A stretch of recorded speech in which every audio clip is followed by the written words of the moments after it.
this guy comes up and he throws a magazine on the table, and I go to sign it. And he's like, I don't want your autograph. He said, there's something in there for you, and he just walks off. I just kind of slide it to the side. You know how people give you stuff. And when it was over, I flipped that magazine open. There's 2 citations in it for $1,000 a piece. Yes. How do you know about that? Yeah, but there's nowhere to research that. If I'd have done what everybody that I could see thought I should do, I'd have been the runner-up.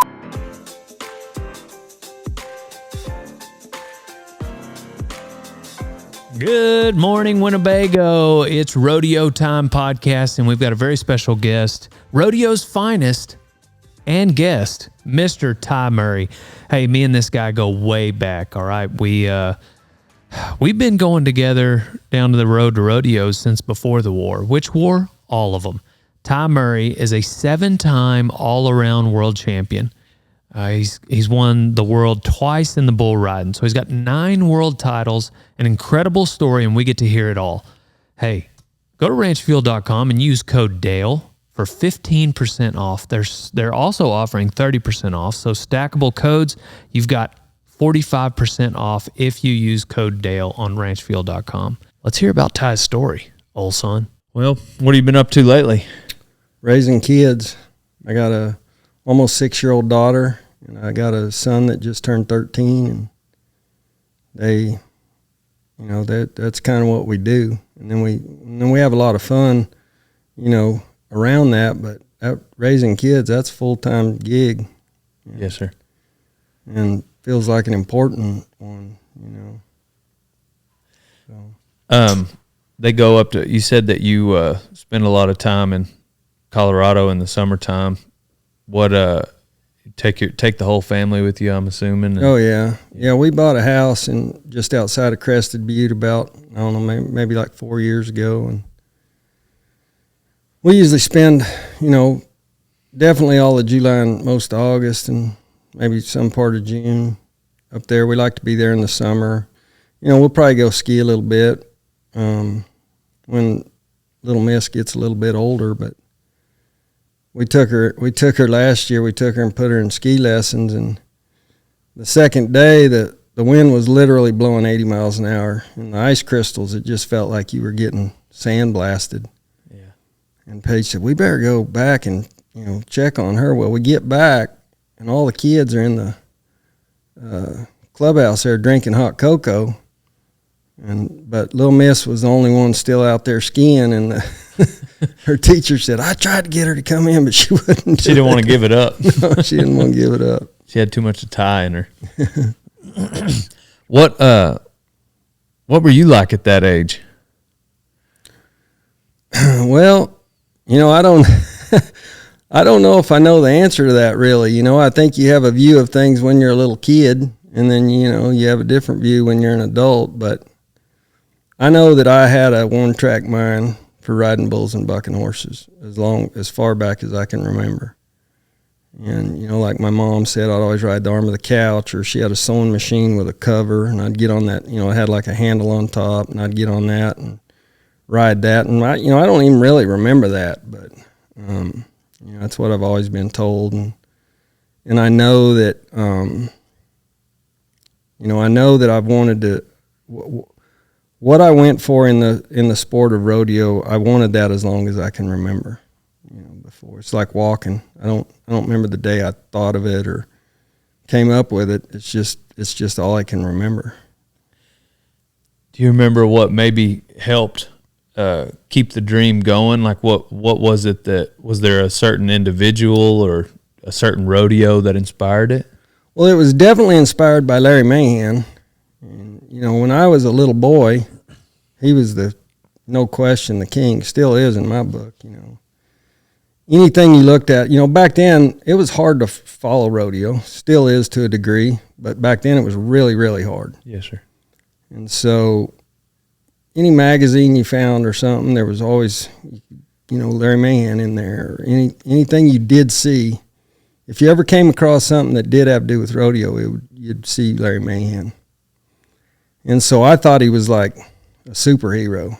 I just couldn't believe that he rode all 3 rough stock events, and he was that good and that tough, and I just thought he was the coolest thing ever, And so at a real young age, I said, that's the benchmark that I set for myself, is I want to see if I could break his record of winning 6 all-arounds in the 3 rough stock events. And so, it's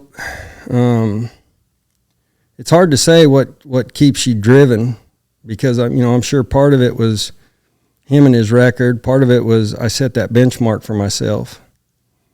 And, I don't know if you'd call it a goal or what, but for me it felt like a watermark that I wanted to see if I could get to that watermark.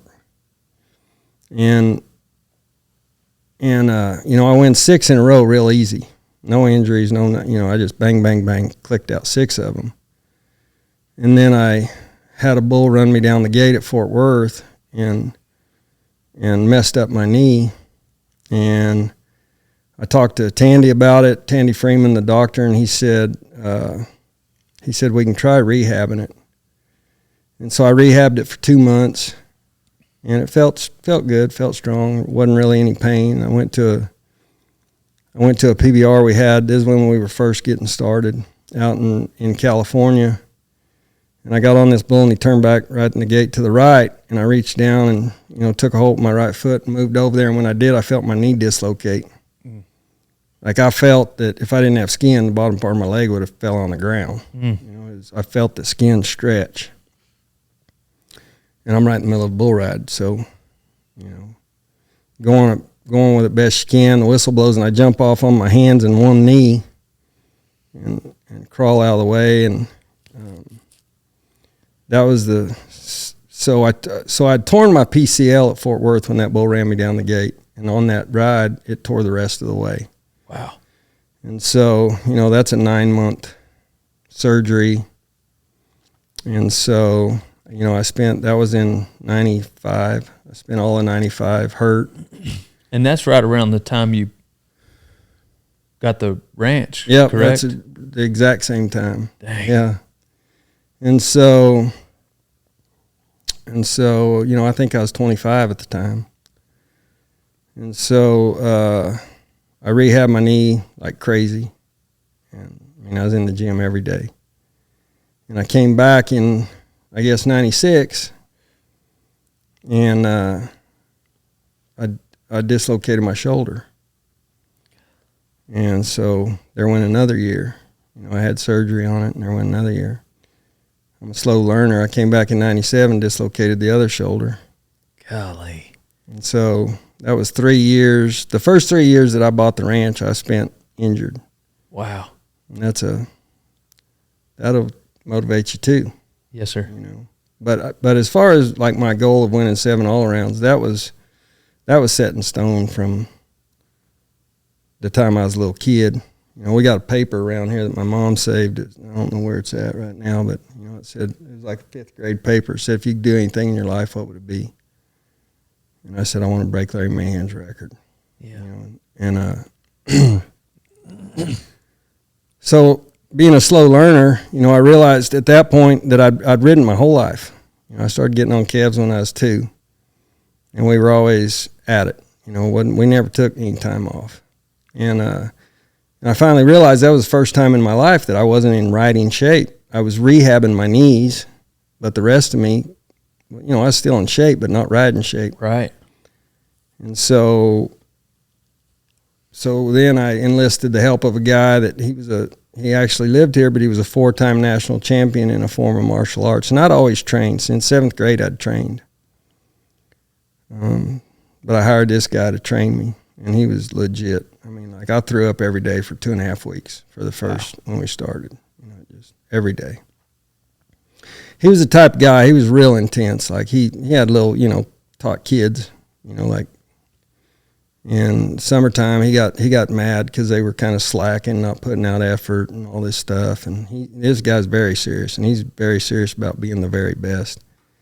So he took his kids in the middle of summer and had them run like 3 miles down the railroad tracks barefoot. He said that cut into his class. He said next day like 2 kids showed up. Yeah, the next imagine. Time.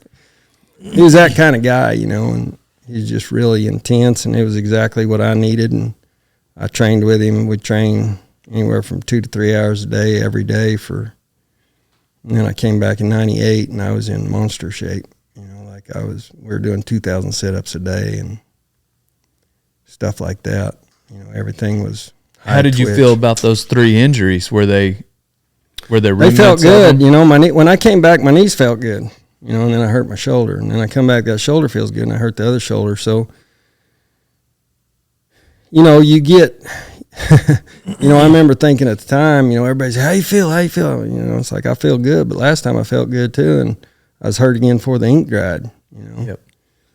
And so, but when I came back that time, I was in shape like I'd never been, and I'd always trained. You know, me and Jim Sharp, we trained our whole careers. And but when you get in that kind of shape, it's like things that bulls would do to me before they couldn't do to me now. You know, and when you feel that that's when you, stuff like that makes it where going to the gym's not a headache or a problem or something you dread. It's something that you can't wait to get in there because you realize the benefits that you're getting from it. So how was it coming back after the 3 years? How long? How leading into your 7th? What was that year like? That was one of the best years I ever had. Because you were in such good a shape. I guess, like? You know, and I think I was still. I guess I'd have been like, I don't know how old I was, maybe like 28 or 9. And you know, I felt like I was in my prime. You know, to me, what your prime is when you still have the physical youth, but you have the experience. And kind of where they apex, I think, is when you're probably at your best, and that's probably about that time. That year, they told me a figure one time that I'd went to, like, I think I only went to 56 rodeos that year. Mm. But that's kind of how I always did it, because working 3 events, it's a scheduling nightmare. So we just tried to enter the 56 best rodeos and go to every one of them. Yes, sir. No matter what I had, no matter anything, I just went to all of them and got on everything. And they told me a figure that year that I think I went to 56 rodeos, and in the bull riding, I got a check. It might have been ground money, but I got some kind of check at 53 of them. Wow. So I felt, you know, that year I felt great physically, mentally, everything. And that was the 7th year? That was when I broke the record. Or when you won the 7th one. Was there, so throughout the 7, I was curious of this, was there ever a point in the year going along that you maybe didn't enter one of the 3 events as much for whatever reason, or was it just always all 3? Always all 3. Always all 3. Yeah. That was in 98 that I broke the record. And then after I broke the record, I shifted my focus to the PBR. Yes, sir. And so I rodeoed a little tiny bit in 99.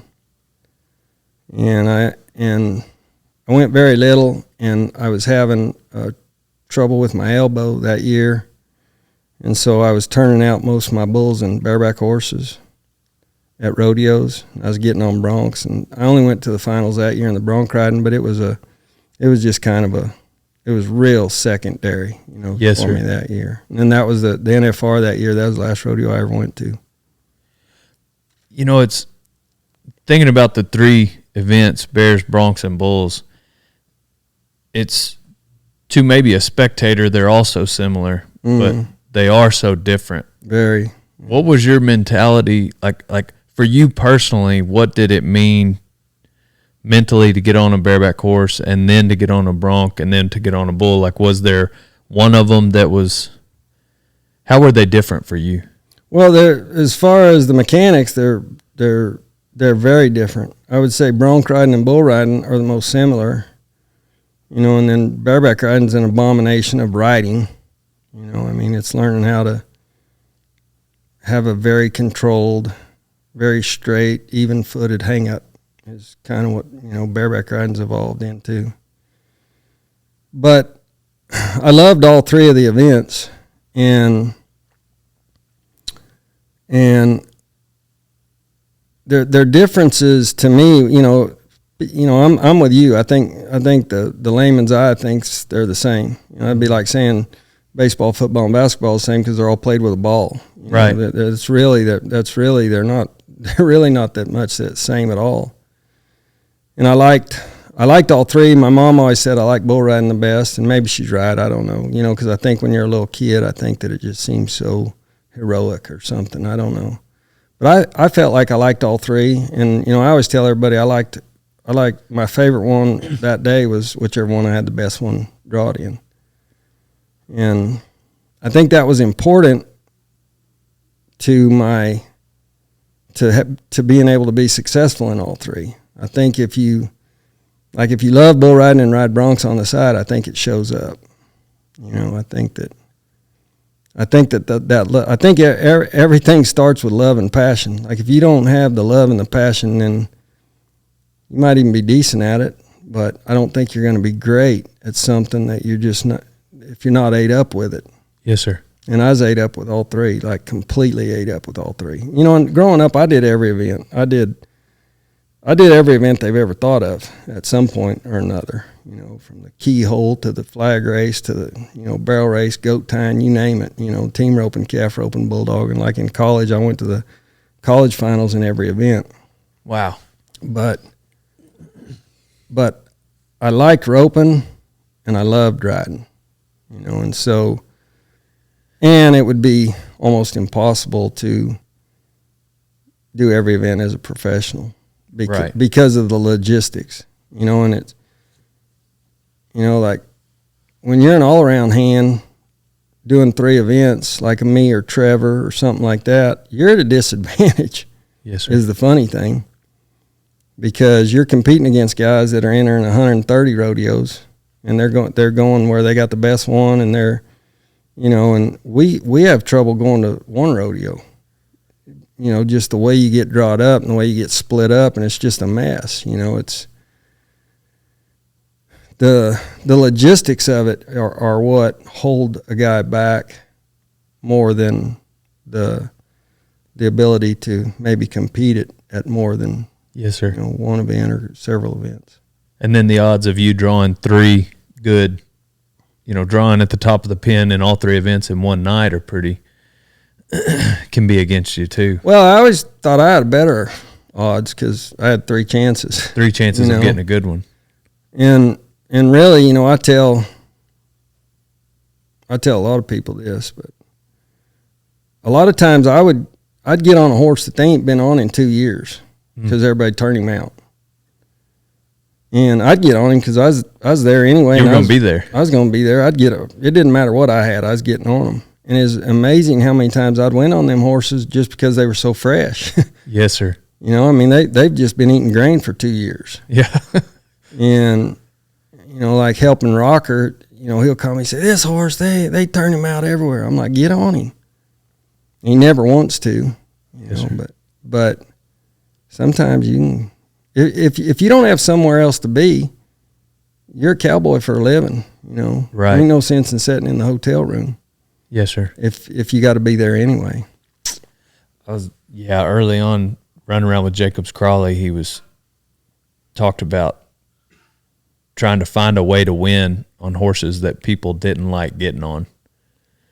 And I felt like that was a different mentality than maybe the masses had. Yeah, for me, the mental approach to this sport's everything. So like, if my views on things, like you don't turn down rerides. You don't. A reride's a mulligan. Yes, sir. And when you see guys try to take a businessman's approach to this sport, to any sport for that matter, in my opinion, you're hindering yourself without even knowing.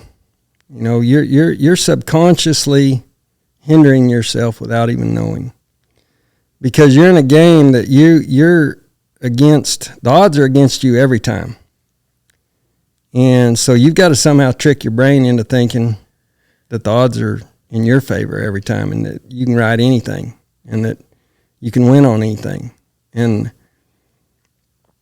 like just that mentality alone is such a benefit. Yes, sir. Forget that particular reride. It doesn't matter if you won or didn't win on that reride, or if you stayed on or didn't stay on, or any of that. The part that I'm concerned with is just having the mental state of mind that, hell yeah, run him in, because I can ride anything you got. Yes, sir. I feel like that's the guts of this sport. You know, so when I see guys that are like, you know, and they're playing the odds and looking at, like, who cares? Get on, and if you get on and ride better than anybody else, you're going to win. That's what you need to be thinking about. You don't need to be, if you were a businessman, you wouldn't be having to get on bucking horses for a living. You know what I mean? Which world all-around title was it that you did that, and you had a really high score in the bull riding, but you got a re-ride, and you ended up winning by a few points. Yeah. And it made the difference of, I want to say it was like a couple $100. $95. 95. Yeah, so I had a pretty big lead that year going into the finals in the bull riding.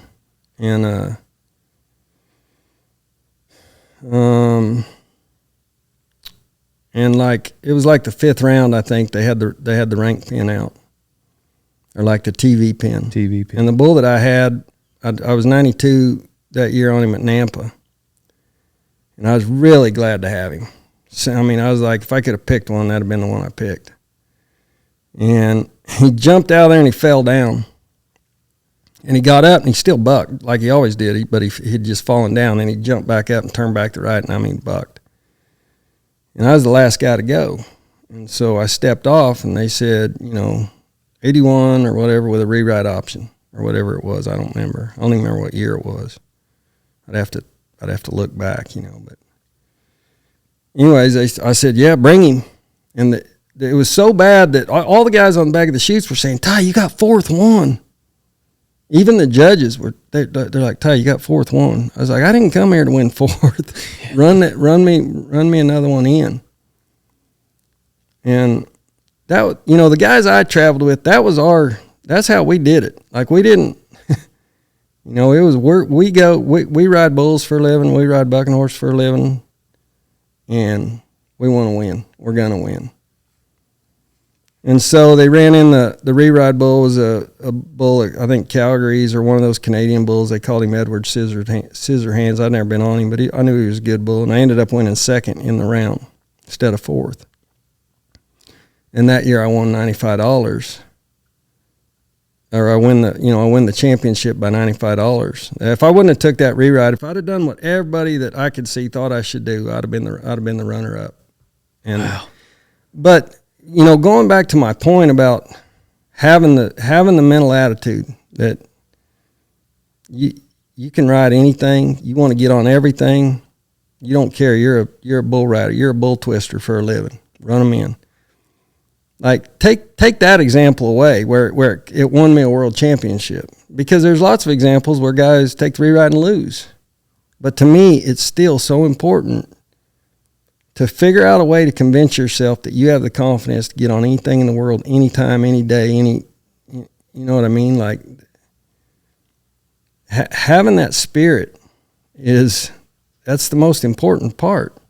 Because all the guys, when you get to the highest level of anything, all the guys are good. Shit, the guys in my rig were the best, in my opinion, that there's ever been. Yes, sir. And everybody's good. So, you know, you've got to figure out what's that this much that could put you over those guys.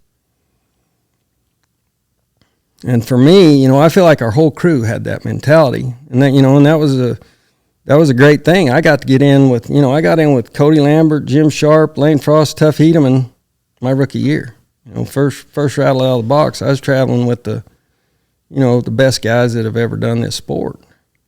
And we all had that mentality. We didn't whine. We didn't cry. We didn't look at the judges' sheets. I see these guys they're spending all their time and energy looking at judges' sheets and deciding which ones like them, which ones don't, who's screwing them, who's not, or whatever. You have no control over that. You are wasting so much time and energy and effort and really just the state of mind that puts you in. That just makes you a whiner. And, you know, the best I ever heard was Robert Etbauer one year at Denver, a friend of ours. They got him at the gate in the bronc ride, and he come back. He said, "Did I miss that horse out?" And Robert said, "I don't know. Go look at the books."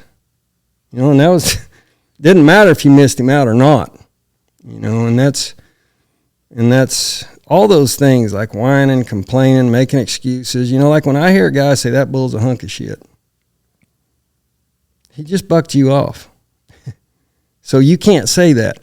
You know what I mean? That'd be like being in a fight, a boxer, and getting whipped, and then saying, well, that guy sucks. You can't say that.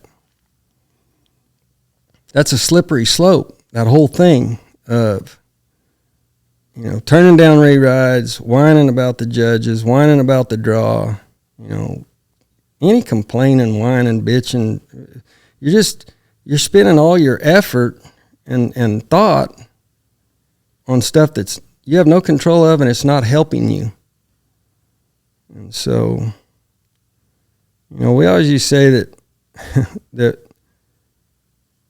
in our group of guys that traveled, we were going to win it. We didn't know which one of us was going to win it, but we knew one of us was going to win it. And what's crazy about that time is you look at Tough or Jim, there's no Lane, if he'd still been around, how many world championships would those guys have won if they didn't have the crew, if the crew they traveled with wasn't riding at that time? You know what I mean? Like if if they weren't having to compete with that level of guys, you take any of those guys. How many world championships would Tough win if Lane and Jim weren't had played golf or something? Yeah. Or vice versa, Jim, or you could point to any of them really.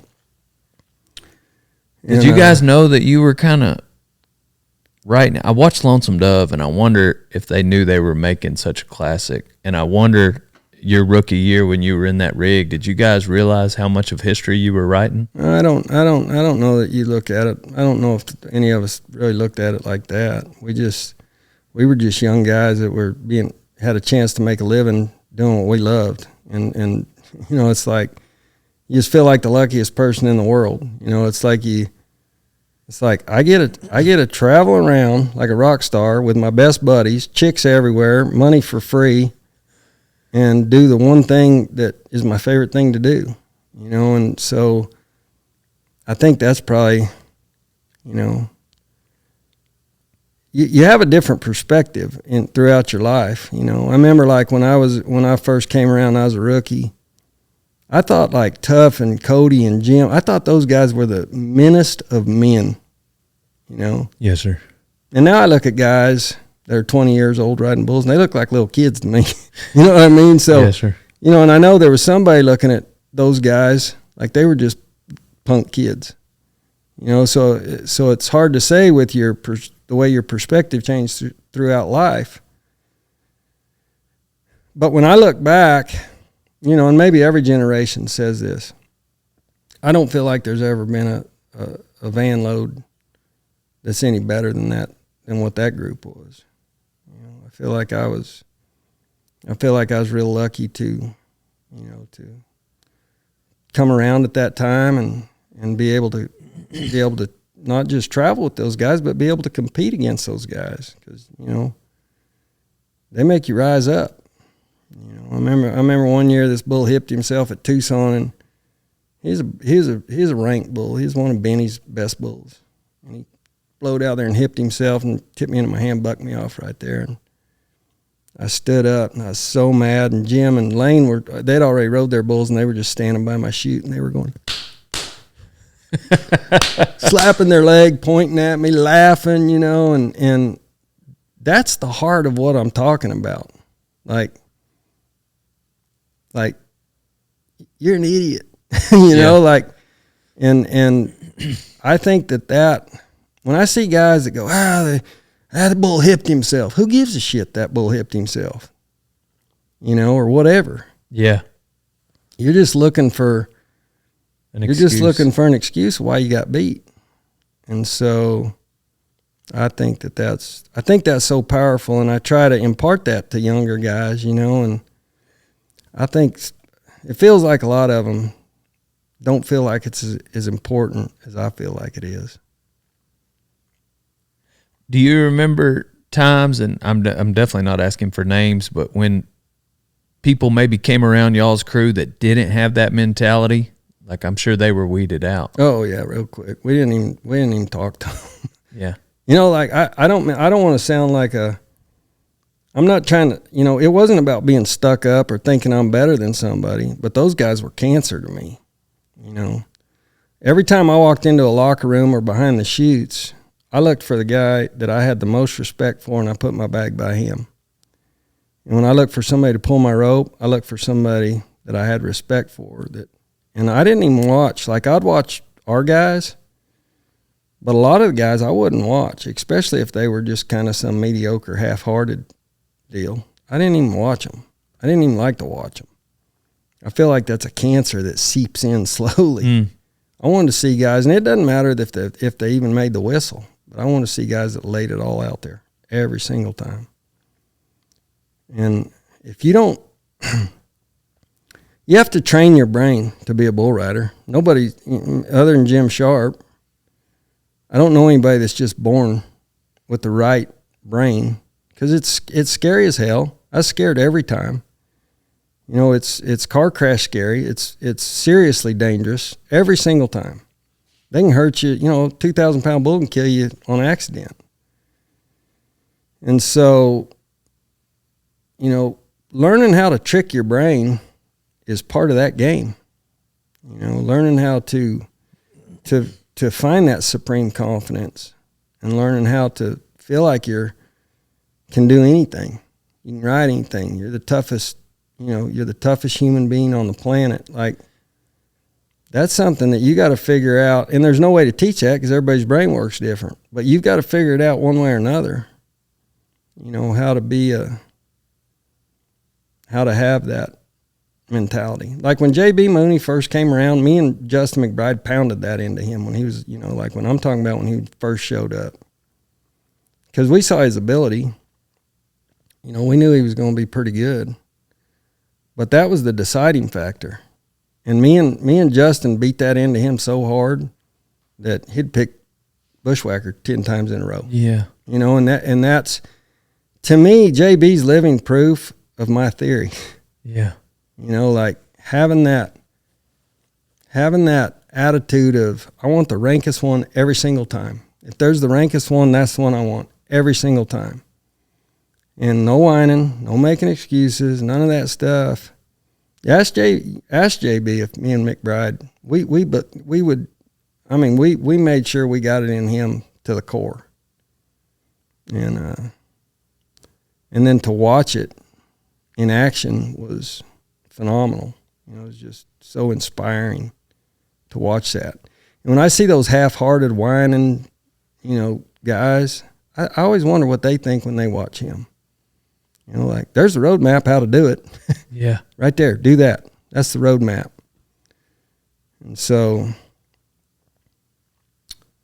you know, I'll have people argue with me about, I'm like, there is no argument of what I'm talking about. There is no argument. If you're going to find that down deep in your guts and do it every day for a living, you can't be a businessman. At what point does a guy turn that on when he's learning? So if he's maybe didn't grow up around the sport, I get a lot of, you know, 22, 23-year-olds, guys that come through the ranch that they've never been on. And I got one, he's been on 4 bulls, and he's ready to get on something ranker, you know, and it's just like, man, you've nodded your head 4 times.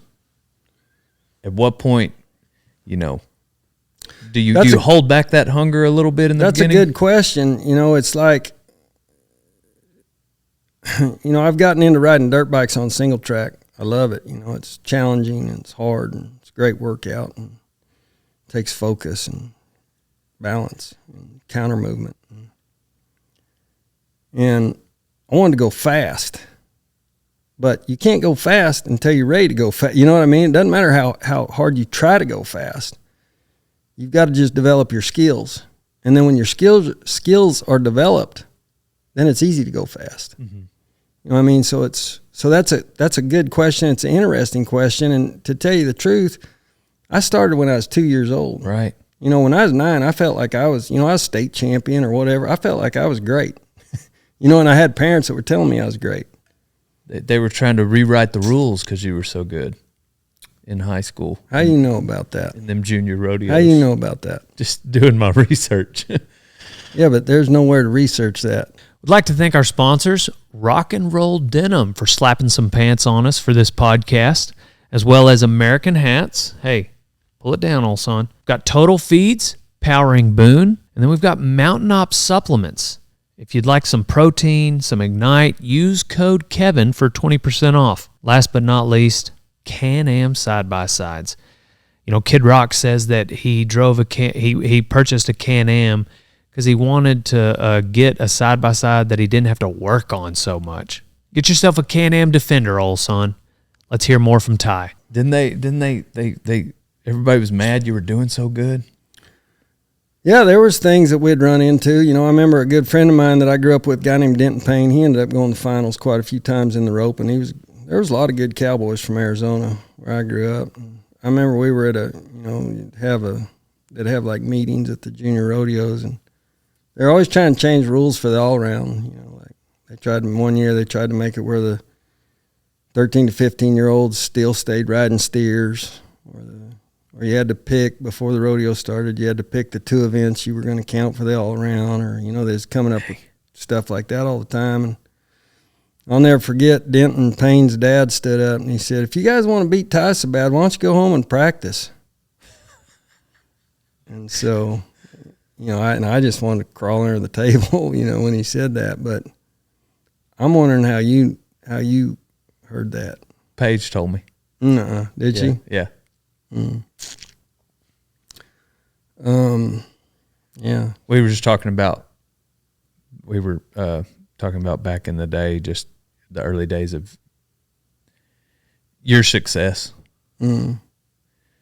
But I guess, and where you were going, I assume where you were going with that is, that's a little bit, what's different about your story is that you had all that experience at even 9, 10, 12 years old compared to somebody who maybe has never been on Well, one. I think that's what I'm trying to say is it's, you know, I don't really know if I know the answer to that other than like comparing it to riding my dirt bike. When you get your skills in place, then the going fast just happens. And so I think it's so important to just love to ride. Like, if you want to be a rodeo star, I don't think that's the right reason. Mm-hmm. If your buddies do it, that's definitely not the right reason. If your girlfriend thinks it's cool, definitely not the right reason. If you think, you know, whatever illusions you see guys have, you know, I always tell people, it's like, if it was brain surgery, do you want the guy that's a brain surgeon because he wants to be rich and live in Malibu and drive a Ferrari, or do you want the brain surgeon that is ate up with the art of brain surgery? Mm-hmm. Which one do you want? Right. And so where I feel like I was really lucky is I was born with this, you know, I'm 5th generation cowboy. My family's been doing this for as far back as we can find. You know, my great grandpa and great uncles did Wild West shows back in the early 1900s all over the world. So it's like I was steeped in it where I loved to ride. I loved the challenge that it presented, not only physically but mentally. Because really the mental challenge can be tougher than the physical challenge of, you know, what you need to do mechanically. It's everything that I've ever tried to be good at, I just wanted to get the basics right. And that's what I did in riding. As far as the physical mechanics of the sport, I just tried to do the basics right every time. And then make sure that nobody tried harder than I did. Yeah. That was, you know, I tell people that's the only thing I could guarantee is I was going to try harder than anybody else. You can't guarantee you're going to stay on. You can't guarantee you're going to get a high score. You can't even guarantee you're going to stay alive. But you can guarantee how much effort you're going to put out. And so Then it's just a matter of learning how to try as hard as you possibly can without trying too hard. That's kind of a trick in itself. Were there a lot? I feel like just based on stories I hear that there weren't a lot of people working out a lot in those days. As far as, you talk about you and Jim were exercised and went above and beyond. Was that a common thing at all, or? I think it's always been a mixed bag. I think it was then. I think it still is now. I think there's probably more guys training now. I think there's probably a lot more training now, but the thing about training is you've got to train right. Quarterback doesn't train the same way a linebacker trains. And so it's the same in our sport, where that's why martial arts works so well for my training, is because it's all about pound for pound strength, flexibility, fast twitch, explosive strength. Not brute strength, not curls for the girls, not big arms, not any of that. I needed to be flexible, super flexible, and I needed to be able to totally have, if I can't do a one-arm pull-up, then I'm not where I need to be. As far as pound for pound, that's pound for pound strength. That's being able to control your body when I was in the best shape, I could grab a flagpole like this and just stick straight out like a flag. That's pound for pound strength. Yes, sir. And that's what's so important, because what pound for pound strength allows you to do is continually put your body in a position that's going to counteract what the horse or bull is doing. That's the whole game. As far as what is it physically, you're just trying to keep putting yourself in a position that's counteracting what he's doing. And that counter movement has to be timed perfectly, or it's not a counter movement. Blocking a punch is a counter movement. If that's not timed perfectly, it doesn't matter how good doesn't matter how good you throw the guard up. If it's a little too early or a little too late, it doesn't matter. And so you're just trying to master balance and counter movement that's timed perfectly, and then learn how to try your guts out without trying too hard. If I had to put into a sentence what the sport is, to me, that's what it is. It's not rocket science, but it is very hard to do at the highest level. When you mix in how scary it is, how dangerous it is. Right. The fact that you can literally die every time. And, we figure I got on somewhere around 6,000 head, and I was scared every time. And when I say scared, I'm not saying, I wasn't like that scared. But I had a very, very healthy respect every single time, whether it was in the practice pen or didn't matter where it was. If it was at the NFR or it was at a $50 jackpot, it was all the same to me, because the Bulls are playing for keeps. And so, did that intensify after Lane passed? Did that change for you? I don't think that really changed. We all knew. I always tell people, I've been asked that a million times. Yes, sir. What that felt like after Lane died, and I feel like we know how dangerous it is better than all the people that tell us how dangerous it is. Yes, sir. I've been down there and looked the devil in the eye. I know what I'm signing up for. I know what they can do. I know the damage they can do because I've had them do it to me. So, it's also hard to say, because as I was talking about, like, your perspective of life, I'm 54 years old now, and I'm a husband and a dad. And none of it seems worth it to me now. Like, I'm talking about, I wouldn't do it now. I have a family that's relying on me, and that was by design. I knew I didn't want to have a wife or kids when I was riding, because you can't go to the world's most dangerous job every day when you got a baby at home and lay it all out there. Riding is like it's counterintuitive, kind of like life. Like, what you feel like you should do probably isn't what you should do a lot of the time. And like for me, you see guys that safety up or that are trying to play it safe. That's where you're going to get wrecked. Yes, sir. Like, and so when it got the hairiest, that's when you have to ante up the most. That's when you've got to say, let's do it. I'm here. How far are we going? And I couldn't do that. I couldn't do that now. Not with a baby at home. Not with a wife. Not with the people that, back then I didn't have anything depending on me. It was just me being I just got to go be a wild cowboy and just try to win. But learning how to be focused and fluid in that environment every time, that's the trick. That's the reason not a lot of guys can do it great. And I don't know, my wife tells me, we were watching a mountain climbing documentary, and this doctor had studied this one guy, Free Solo. Did you ever see that documentary? I've heard of Free This Solo. guy that just climbs up it. El Capitan or whatever it's called. It's like 3,000 feet straight up rock wall. And he goes up it in like 2 hours with no ropes. With no ropes, yes, sir. Yeah, I've heard about it. And the doctor on this documentary said his amygdala is broke. Like his amygdala doesn't function right. Your amygdala is part of your brain that says, hey, you could die right now. And when we were watching it, Paige looks over at me and she says, your amygdala is, something's wrong with your amygdala too. And I don't know if that's true. I think I figured out a way to like compartmentalize my amygdala when I was riding. Mm-hmm. I figured out a way because there's so many things that you've got to be able to trick your brain.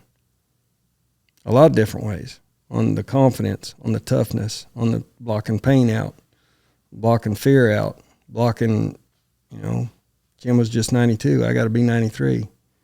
You've got to be able to compartmentalize and put all that stuff to the side and just stay focused and have that effort and those guts. And that comes from tricking your brain. That's what I always call it, because that's not normal. It's not normal. I see that now. When I was a kid, I thought it was normal. I thought everybody was a cowboy.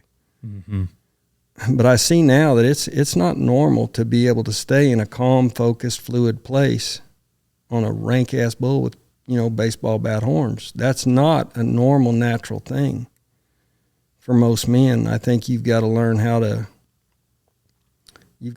get to that place. And I think it's probably different for everybody. Some people use God. Some people use, power of positive thinking, whatever. And more power to them, because everybody's brain works different. All I know is you got to figure it out, whatever it takes for your brain to get there. Because you'd see guys that had talent just running out of their pores, but they weren't going to beat us. If they, if they didn't have that other part, and that's why I like watching other sports. I'm a fan. I love football, but I don't have like a team or something that I root for, but I have guys that I like. And they somehow always are the guy that doesn't step out of bounds. They're always the guy that will put his head down and take it to get one more inch. And because I think that's the heart and soul of competition. Like Cam Newton, when I watched him in the Super Bowl, I wanted to throw up. Yeah. That guy's a specimen. And he don't have it here. He don't have it here or here. Yeah. And so it doesn't matter that he's a specimen, and he's a huge, unbelievably athletic, super accurate quarterback. Doesn't matter. He doesn't have it there or there. And then you can take somebody like what's the guy that played for New Orleans, the quarterback that was so good? Drew Brees. Yeah, Drew Brees. That's a perfect example. Cam Newton, Drew Brees. Drew's a little guy, not very strong, not very special, but he had it here and here. And he went way farther than Cam did. And, that's the point that I'm trying to get people to see when you try to explain why that I frown on guys that I don't know. I'll take my 70. I'm good. That's like being a professional golfer and hitting in the weeds right there. They say, here's a mulligan. Yeah, no, I'm good in the weeds. If you don't figure out how to trick yourself into believing you can ride anything that's out there, then how are you gonna? What happens when they run the bucker in? What happens then? Because everything starts with confidence. It starts with love, passion, confidence. To my way of thinking. Did you ever see guys that you felt like had the passion and the love and they had the heart for it, like what you're describing, Drew Brees, but just not the ability? Yeah. I mean, I've seen that. I've seen every side of the coin, really. I've seen guys that were talented that didn't have the guts or whatever, and I saw guys that were tougher than hell and just weren't that talented. And you see a guy like Tough who wasn't talented at all, uncoordinated. But he figured it out through, just being tougher than hell and never whining, never making excuses. But there wasn't very many guys like him. Yes, that are that uncoordinated, that unathletic. They struggle. When you talked about your rookie year being around them guys. That's an elite group of bull riders, and you are going with them. You and Jim were best friends. Did you ever feel tempted to drop Bears and Broncs? No. That was just part of it. That was, that I'd been, I'd had that dream since I was 2. It's like that was. Because I'm sure there were times where you couldn't go with them. Oh, yeah. Yeah, me and Cody would split off when that would happen, because Cody was doing 2 events. Mm-hmm. And I was doing 3. We always tried to enter together, but there were times that me and Cody had to split off just because of our other events. But that was never even a thought that even faintly crossed my mind. When you talk about like being able to ride anything in the pen, it's interesting for a guy rodeoing who's in one event and they go to a rodeo and they've essentially got usually minimum 24 hours to get their mind right. But you may have something happen, and since you got 2 timed events before your next ride, was there a process you went through mentally to shake something off before your next, or was that even an issue for you? That really wasn't an issue for me. I felt like competing in 3 events was an advantage because I'd see bronc riders that sat in their saddle for 2 hours till they figured something was wrong with it. I remember seeing guys that would take a Coke cup from the concession stand and cut a square out of it and poke 2 holes in it and put it as a block in their stirrup leather. I'm like, really? A piece of paper making the difference in a block? Yeah. I mean, I didn't have time to sit around and sit there until I figured out something wasn't right. I didn't have time to do that. And for me, like, all the training and the preparation is all before the test, just like school. You got to be prepared for the test, and then the test just does itself. And that's kind of the way I felt about riding was once I was there, I was just almost like autopilot doing what you had trained your mind and body to do your whole life. So it always felt like to me, it felt sort of like an advantage that I wasn't just sitting there sweating it all day long I was busy thinking about my bronc. Next thing I knew, I was sticking my hand in the bull rope and had to deal with that, and so, but, the other thing is I always tried to keep it very simple, and I tried not to ever have game plans. I didn't care what the bulls or bucking horses did, because all that ever did was bite me in the butt, and even when I had a famous one that everybody knew what he did, I'd try to trick myself into, I don't know. Just jump for jump, move for move. I gotta react off what he's given me, not what he did last time or what I think he's going to do. And that was and it's kind of the way my brain works anyway. Like I don't remember anything as far as like bulls or reins or anything. I gave everything average. I gave every single horse I ever got on really an average. Every one of them, my whole career. All horses at the NFR, Calgary, it didn't matter. They got an average. Unless I knew they were really high, phony headed or something. And then if they wanted more, you just they wanted more, they could get what they needed, but I didn't spot them that. Dang. Wow. That's an interesting mindset. Like, why is that interesting? Well, just how much bronc riders talk about that and keep records of it, and they call around and I've just never heard of anybody doing that. They put a lot more stock into. A lot of guys put a lot more stock into their saddle than what matters too. Yes, sir. Your saddle ain't gonna ride a bucking horse. If all it took was a good saddle, anybody could ride. But if your timing and your counter movement isn't there, it doesn't matter what kind of saddle you got. And if it's not there, and if it is there, the saddle doesn't really matter. Did you at least maybe have an opinion on too loose rather than too tight? Oh yeah, like on cinching it, you mean? Well, no, I mean like your lengths and your front binds. I'd way rather have it too loose than too short. The thing, here's what everybody does. They sit on the ground in their bronc saddle for 2 hours or whatever. You've seen them do it, spurring back. Their saddle's at this angle, and they're checking their length. When you're on a horse, the only time you're using the length of your stirrup leathers is when the horse is like this. So this is a very inaccurate reading. So my stirrups, when my saddle's sitting on the ground, my stirrups better feel long. And you see guys, they keep getting them shorter and shorter and shorter because they're wanting to try to bind in there and have that control, when it's not about binding in there. It's about just moving the counter movement of a bucking animal. Right. When I reach up there to set my feet, which is the most important thing, I don't want to be bound up in a length of my stirrup. So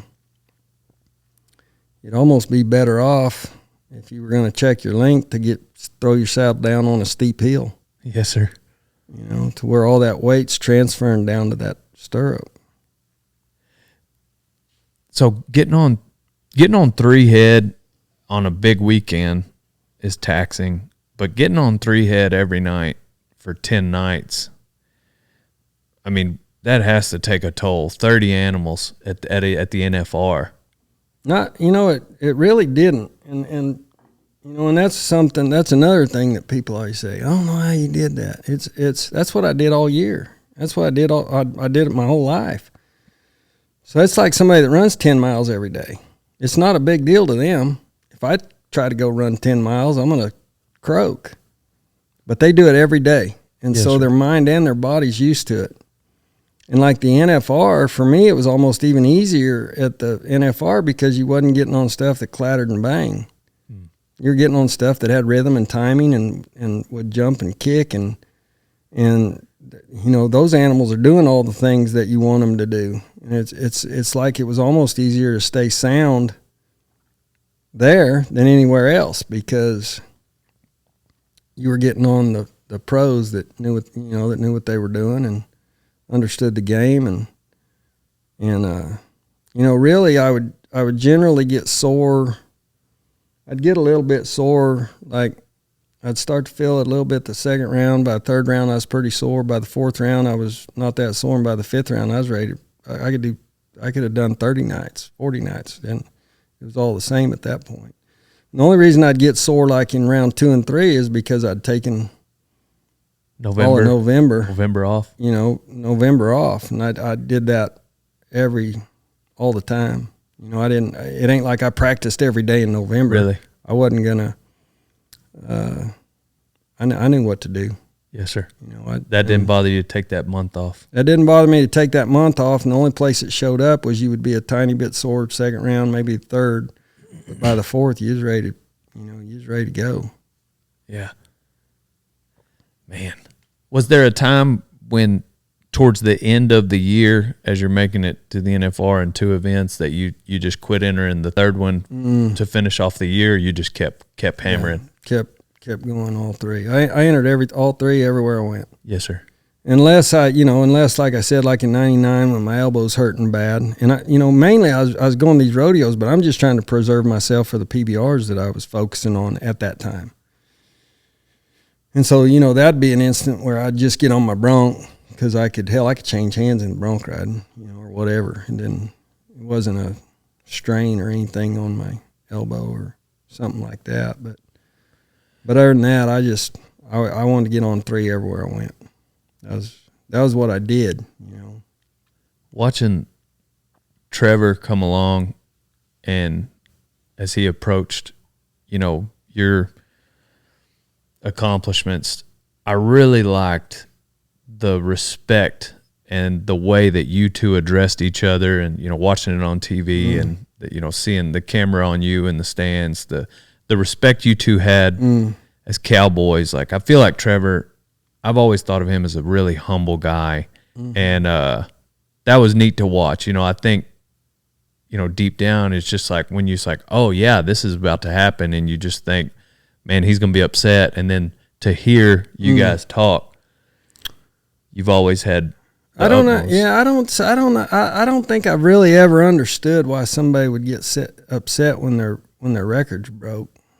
I don't understand that. It ain't like it.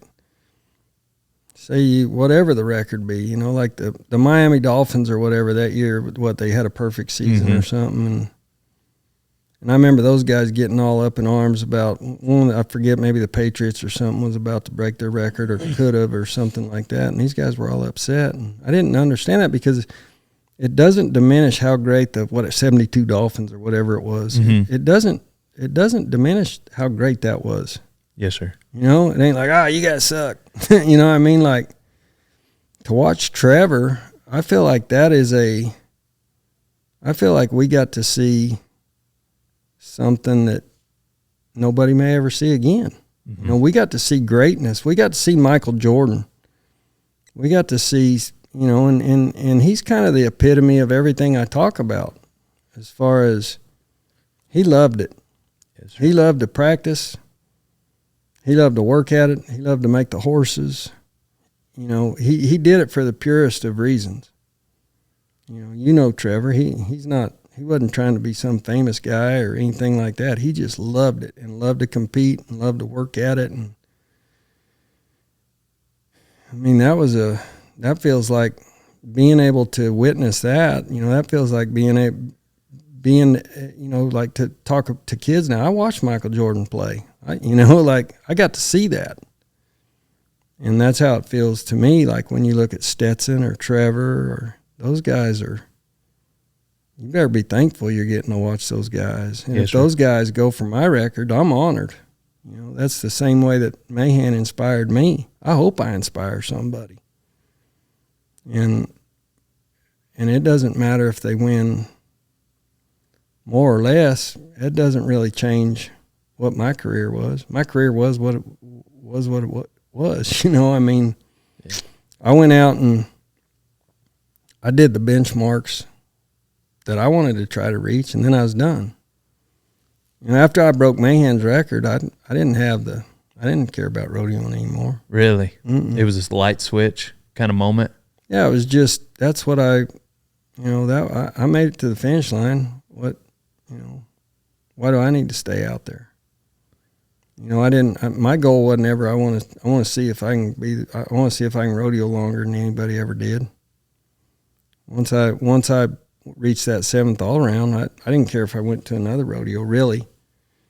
And I learned that more in '99 when I focused on the PBR, and I was just going to a rodeo here or there when I could, and mostly getting on broncs and stuff like that. I was like, what am I doing out here?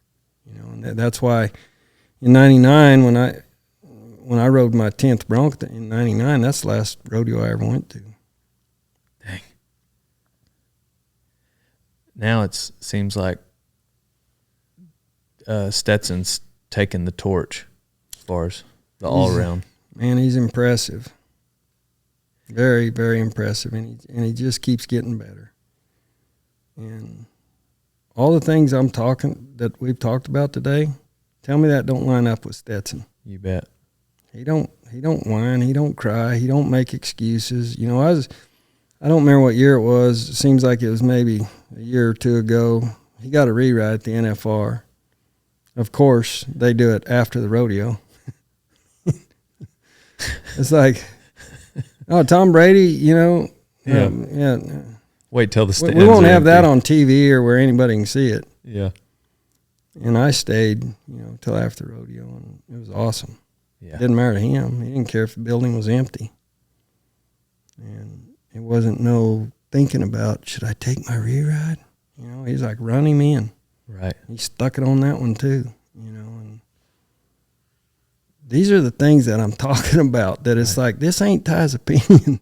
Yes, I mean, sir. maybe it is, but it seems to me like there's proof everywhere Kai that Hamilton. backs up what I'm saying. Yeah. Kai, it's funny that him and Kai run together because they're both the same way. Yeah. Yeah, you'll see that.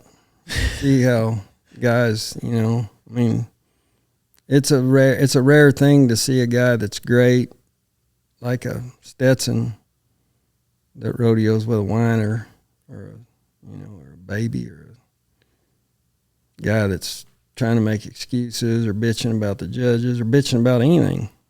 I guarantee you Stetson would say, nah, I need to find somebody that's going to win. That's what I want to do. I want to go win. Was there a certain way that you wanted a bull? Like I feel like too, there was a mentality with your era of taking a bull laying down that maybe didn't, for the most part, a lot of guys in the newer age may not have done. I guess I'm just kind of I took if they were laying down when it was time for me to nod, they always got taken laying down. You know what they did every single time? Stood up and bucked. So, yeah. I mean, when you see guys, that's another thing that to me, it's more about what it gives you more. Because if you're trying to lock down, that's not bull riding. You know what I mean? Like if you're trying to get up there and get a fixed position, that's going to change. The second he turns, that changes. You got to be moving and riding. You got to be feeling and countering. And so why are you trying to lock down? Hell, they stand up and they buck. So it's not a disadvantage. It's not dangerous.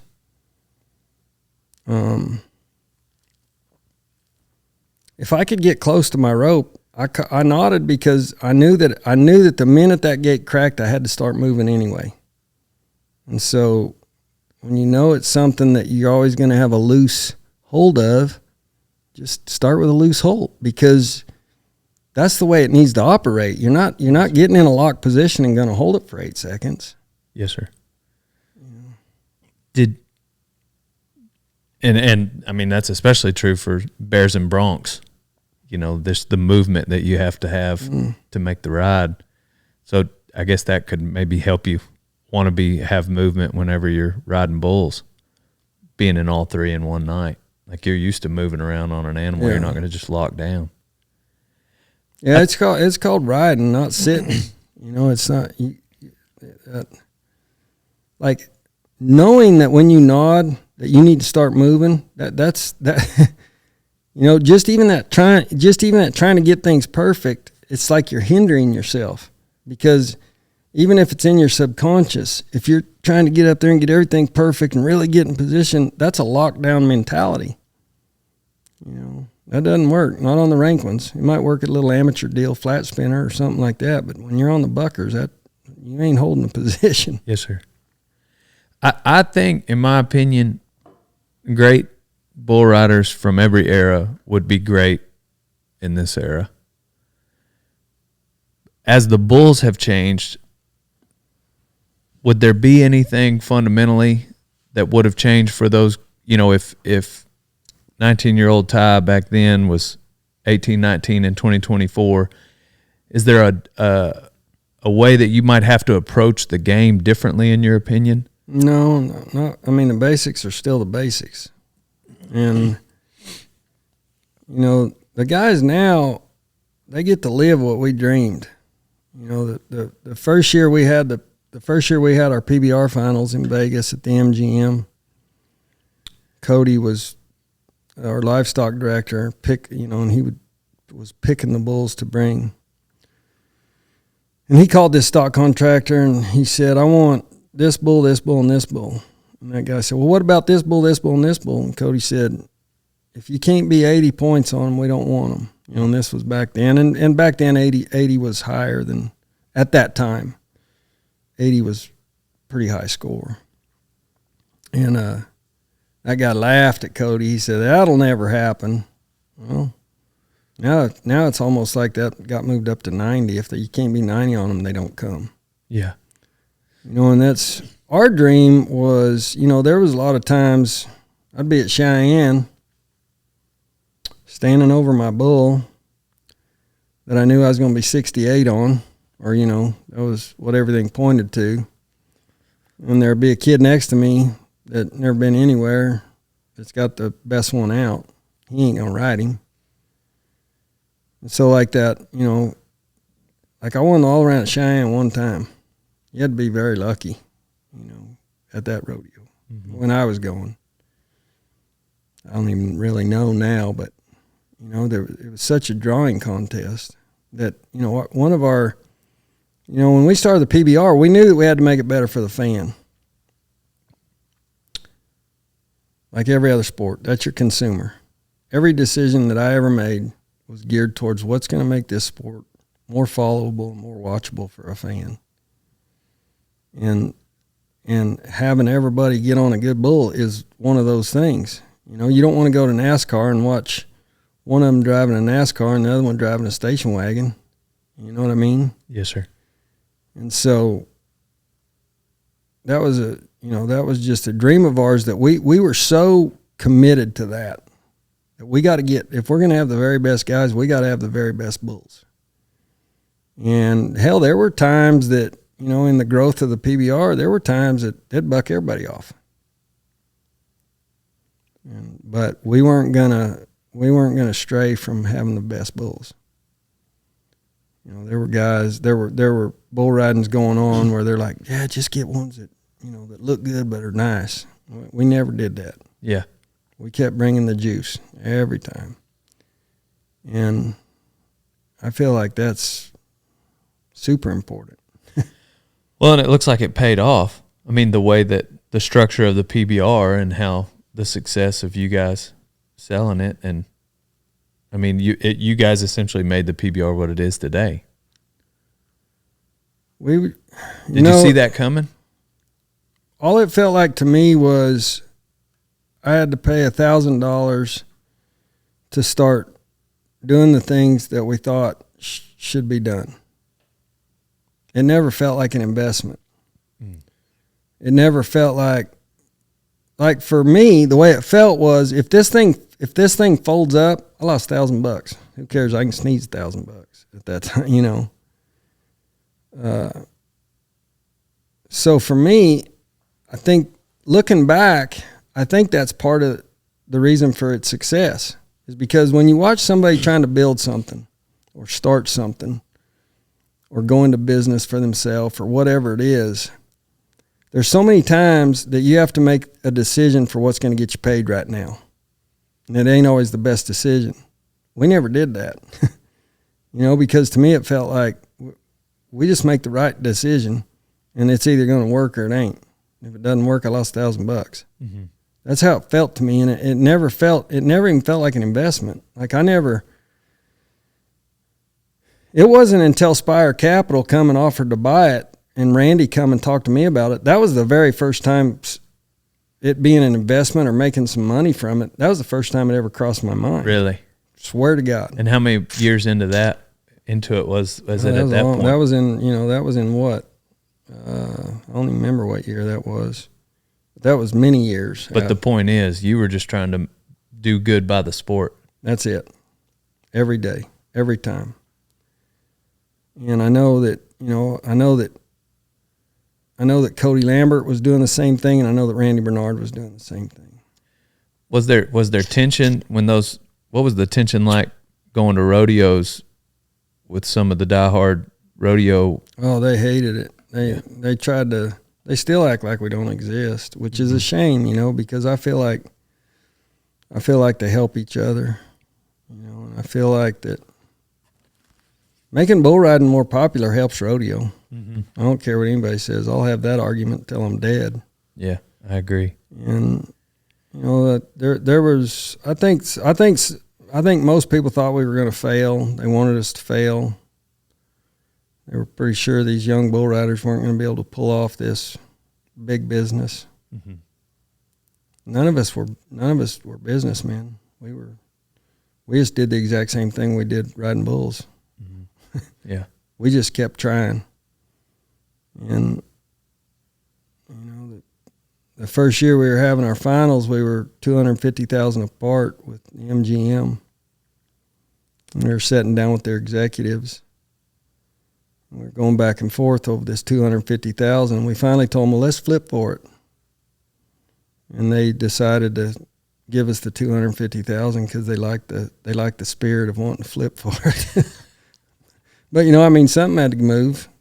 Yeah. It was the beginning was back. It's hard to think back to then now, but we were just trying to have a good bull riding, but we didn't know what we were doing. Like when we first hired Randy, I'm the one that found Randy because he was hiring me. He was just out of college, and they put him in charge of the Mid-States Fair out in California, past Robles. And their rodeo was almost dead. And it used to be a great rodeo, and it was almost to the point that it was dead. And Randy got a hold of me, and he wanted to bring me out there and match me and Cody Lambert because we were the number 1 and 2 all-around guys at the time. And so I did that like 2 years in a row for Randy, and that's where I got to know Randy. And so when we were looking for a CEO, I said, I think we ought to get Randy. And he ended up being, he's one of the, he's done more for the sport than arguably a lot of people. Yes, sir. And that was just a kind of a lucky deal, but we were all kids. We were all just kids. Randy was a kid. He didn't know what he was doing either. He was learning, and we were too. He came to our first finals, and nobody even knew we hired him because we'd just done it. And he came to our first finals, and he come in the office, and he's come in there, and we had this old bull rider working for us named Ken Henry. And Randy come in the office, and he goes, "Where's the copy machine?" And nobody said anything. He's looking all around. He storms out. He's like, "You ain't even got a copy machine." And Ken Henry looked over, and he said, "I don't know who the fuck that is, but he can get his own coffee." he thought he was saying coffee machine. Yeah. Oh, somebody come kick this guy out of the office. Yeah. No, that's the new boss. He can get his own coffee. He can get his own coffee. Yeah. I guess rodeoing, I've been able to help some young guys get started, and I've seemed to have had a practice pen around me a lot, and so I get to help guys. And I always try to talk someone out of doing multi-events. And then I feel like if I can't talk them out of it, then maybe they really do want to do that. And for none other reason than just, especially guys that have gone down a certain path and, they love bronc riding, they're going to stay a bronc rider, but then maybe they want to try bears. And so I try to talk them out of it and then let them try it. But what advice do you have for those guys that are considering that? Or is it anything I think different? you're on the right track. I think if they're not ate up with it, they're probably going to be mediocre at both. It's what I say that because you see a lot of that. Like you'll see younger guys. Seems like when guys are younger, like in high school and college or, amateur rodeos or something like that, you see younger guys that do more events, I think. Like I know when I was in high school, there was lots of all-around cowboys. Everybody was kind of trying to do most of the events. But the thing that I always saw was a calf roper that loved calf roping, and he was going to ride steers or do something else to try to win the all-around. That's a big difference. Mm-hmm. When you have a calf roper that's trying to do another event, or a bull rider that's trying to do another event or something like that, where I never really thought of myself as any of those. I always just thought of myself as I'm a cowboy. I can do whatever. Yes, sir. Whatever you guys want to do, if it's got to do with being a cowboy, I can do it. And so it was always burning in me. Like, it wasn't like, for me, it wasn't like I had to figure out how to do 3 events, because it was just, to me, it was like, that was just what the sport was, because that's just what I always did. Like, I started riding all 3 events when I was 12.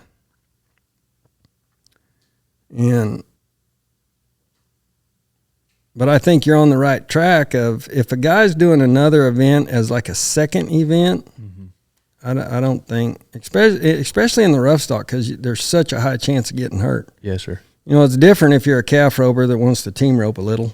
It's team roping. But when you're talking about like a bareback rider that, wants, like Dan Mortensen was a good example. Dan Mortensen could really ride bulls. If he would have loved it, he could have been as good at riding bulls as he was at riding broncs. I think he was, I don't know if he's a little bit, I don't know why he didn't love it. I don't know if he was a little bit afraid or I don't know. But I'm the one that talked him into getting on enough bulls to win the all-around when I was hurt. And, but he would have always been a bronc rider that could get on bulls too. Right. And so, he wasn't gonna, he couldn't have competed with me in 2 events, because of that. Because of that. He had ability for days. I ain't saying that. But whenever it's like a secondary thing that I'm going to try to do this to win all around, or I'm going to try to do that, you're not going to beat somebody that loves both, or that loves all 3, or that loves all every event or whatever, because it's like when you really love it and you really have a passion for it, you think about it every day without trying to. You know what I mean? And that's, to me, that's the thing that has, so that's why I say I think you're on the right track.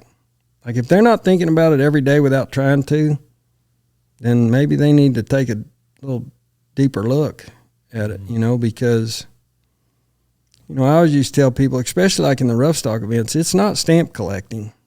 You've got to be, if this isn't something that just burns in you and you just can't quit thinking about it all day, every day, and you want to work at it all day, every day, and you're going to do anything you can to make yourself better every day, I don't know why you would do it.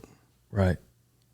Because I see guys that are getting older that kind of hanging in there, for maybe they don't know what else to do, or they got to pay the bills or whatever. But when you see those guys that are just hanging in there because it's what they've always done, that's the only thing that's left out there for them is get hurt every time.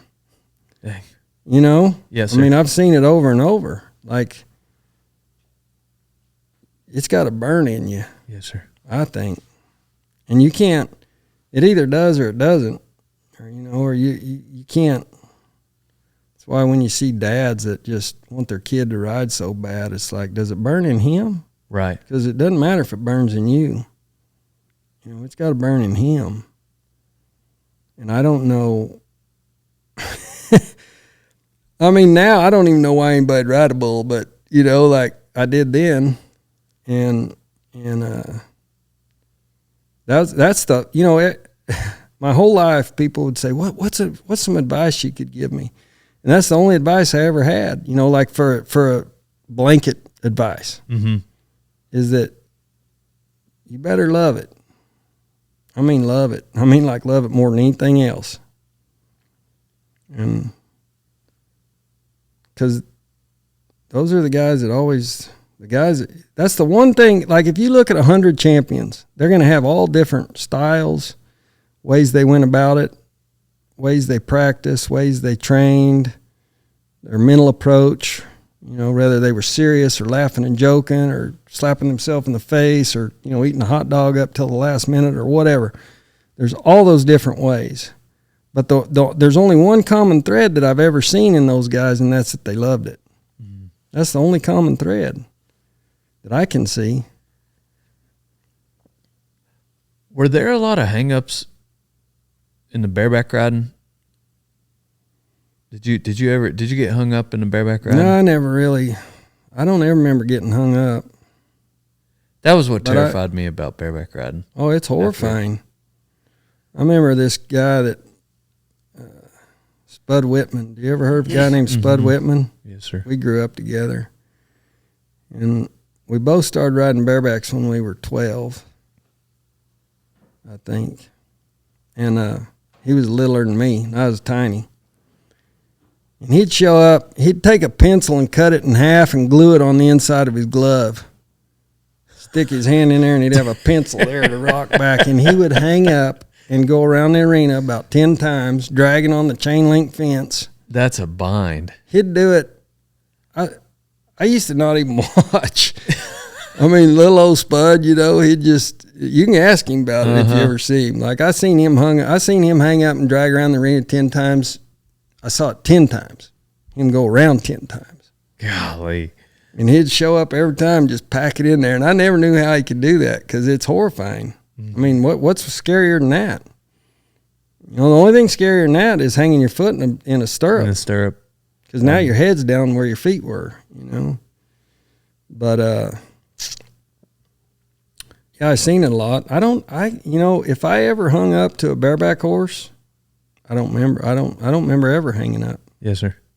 Oh, because I did whatever it took to stay on their back. Yes, sir. No matter what, because it's the same as you. I was horrified of dragging, and so yeah. I'll never forget when I was a little kid. Bruce Ford said, "There's not a horse in the world that can buck me off," and I thought that was the coolest thing I ever heard. I was little, I was like probably I don't know how old, but I was like 8 or 9. He said, "There's not a horse in the world that can buck me off." I thought that's the way you need to feel about it. That's how I wanted to feel about it. Yeah. There ain't one to buck me off. Yeah, Bruce Ford was a legend. Yeah. He's old school. Did, Jim and his mentality, Jim Sharp. It's wild, just the consistency that he had, and how much of that do you feel like was just owed to the fact that he just never got worked up about stuff? I mean, was that his personality? A lot of it. It's what makes him a good ranch cowboy too. Like Jim's a good hand. It took a while, but he's a good hand you take Jim to a Brandon, he's good help. Yes, sir. And his horses are good. And it's not because he's a horseman, because he's really not a horseman. He's ridden his whole life. But he has such a calm quietness about him that it translates right down to his horses. And he has where I have like a perfectionism in me that Jim doesn't have. And and a perfectionism is a curse for the most part. But Jim has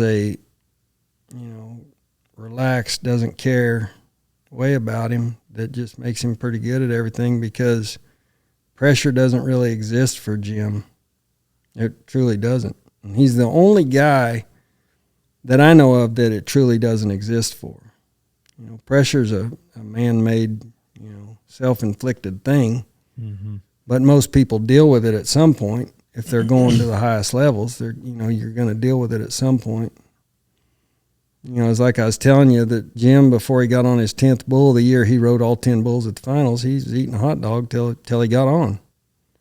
And I mean that it's not an act. I've seen guys that try to act like they're real laid back and cool, but Jim, it wasn't some show he was putting on. And Jim's he's a funny guy because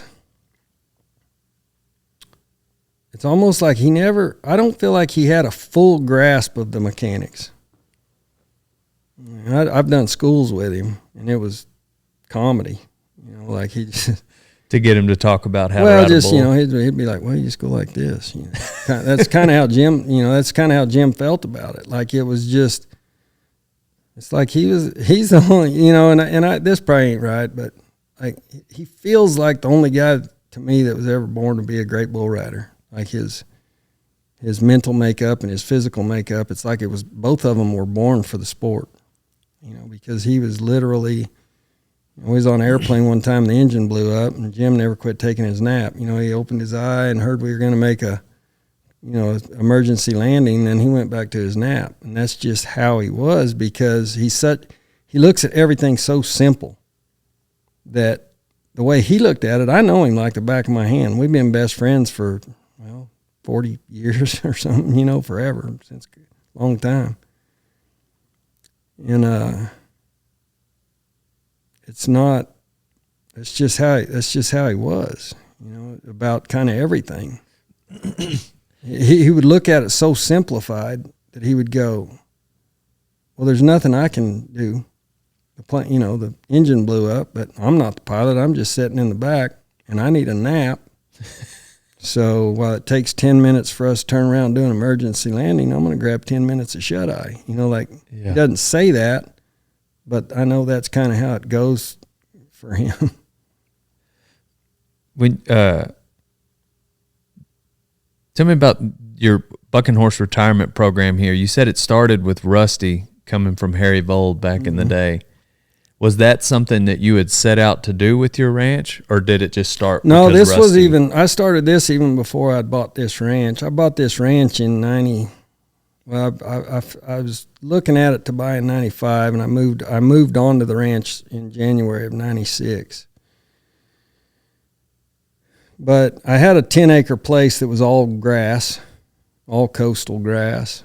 And, I had a couple roping horses, and I roped a lot back then. And this bronc, he's probably my favorite bronc of all time. He was the little engine that could. He was little, he was ugly, he had horrible conformation, a U-neck, a gigantic head. He's just little wormy looking, if he was in a pen of 100 horses, he'd be the very last one that you would pick to be a bucking horse or any kind of a horse. And he was maybe one of the rankest little horses I ever seen. Harry told me he went to like 50, I want to say it was like 54, 56, 52, somewhere in there, rodeos in one year, and they rode him once. A saddle bronc. I've never seen anything even come close to that. And I won a national championship on him at the college national finals. And he started getting older. And when I rode him, he was older. He was still great, but he'd have probably killed me in his prime. And as he got old, Harry was still hauling him to like in a B string to like, college kids and stuff, getting on him and pounding out a 70 on him. And I found out about it, and I called Harry. I said, Harry, why don't you send Rusty down here to me, and I'll just take care of him. He said, damn, son, you're trying to put me out of business. That's Harry. Me and Harry was good friends. And so he sent Rusty and another famous bareback horse that I'd rode quite a few times named Hermes Worm, because they were running mates. If he had 500 head of bucking horses, them two were always together. So he sent them both down there and I just turned them out on that 10 acres and took care of them and, fed them equine senior and they're both real gentle. You could brush them and pet them and love on them, and they were just they're just neat horses. And so that's how it started. I never really had a grand plan to start a bucking horse sanctuary, retired bucking horse sanctuary, but it just kind of evolved into that. And not long after Rusty died, I'd bought the ranch and moved out here, and now I got a dozen of them buried along the Bosque River. Dang. Mm-hmm. My dad used to work for and ran around Charlie Thompson for a long time, Oh, C-Bar-T. Yeah. And he talked about a horse that Harry bought, and I can't remember.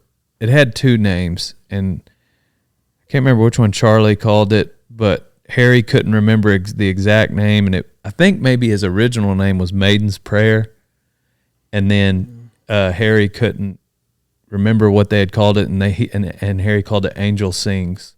That was way before my time, but Was it? But I know of that horse. Yes, sir. But it was like Maiden's Prayer, and Harry was like, something with the prayer with the sing, and Angel Sings. and That's a they cool changed it name. to Angel Sings is a cooler name. Angel Sings, or maybe that he just thought it was a cooler name.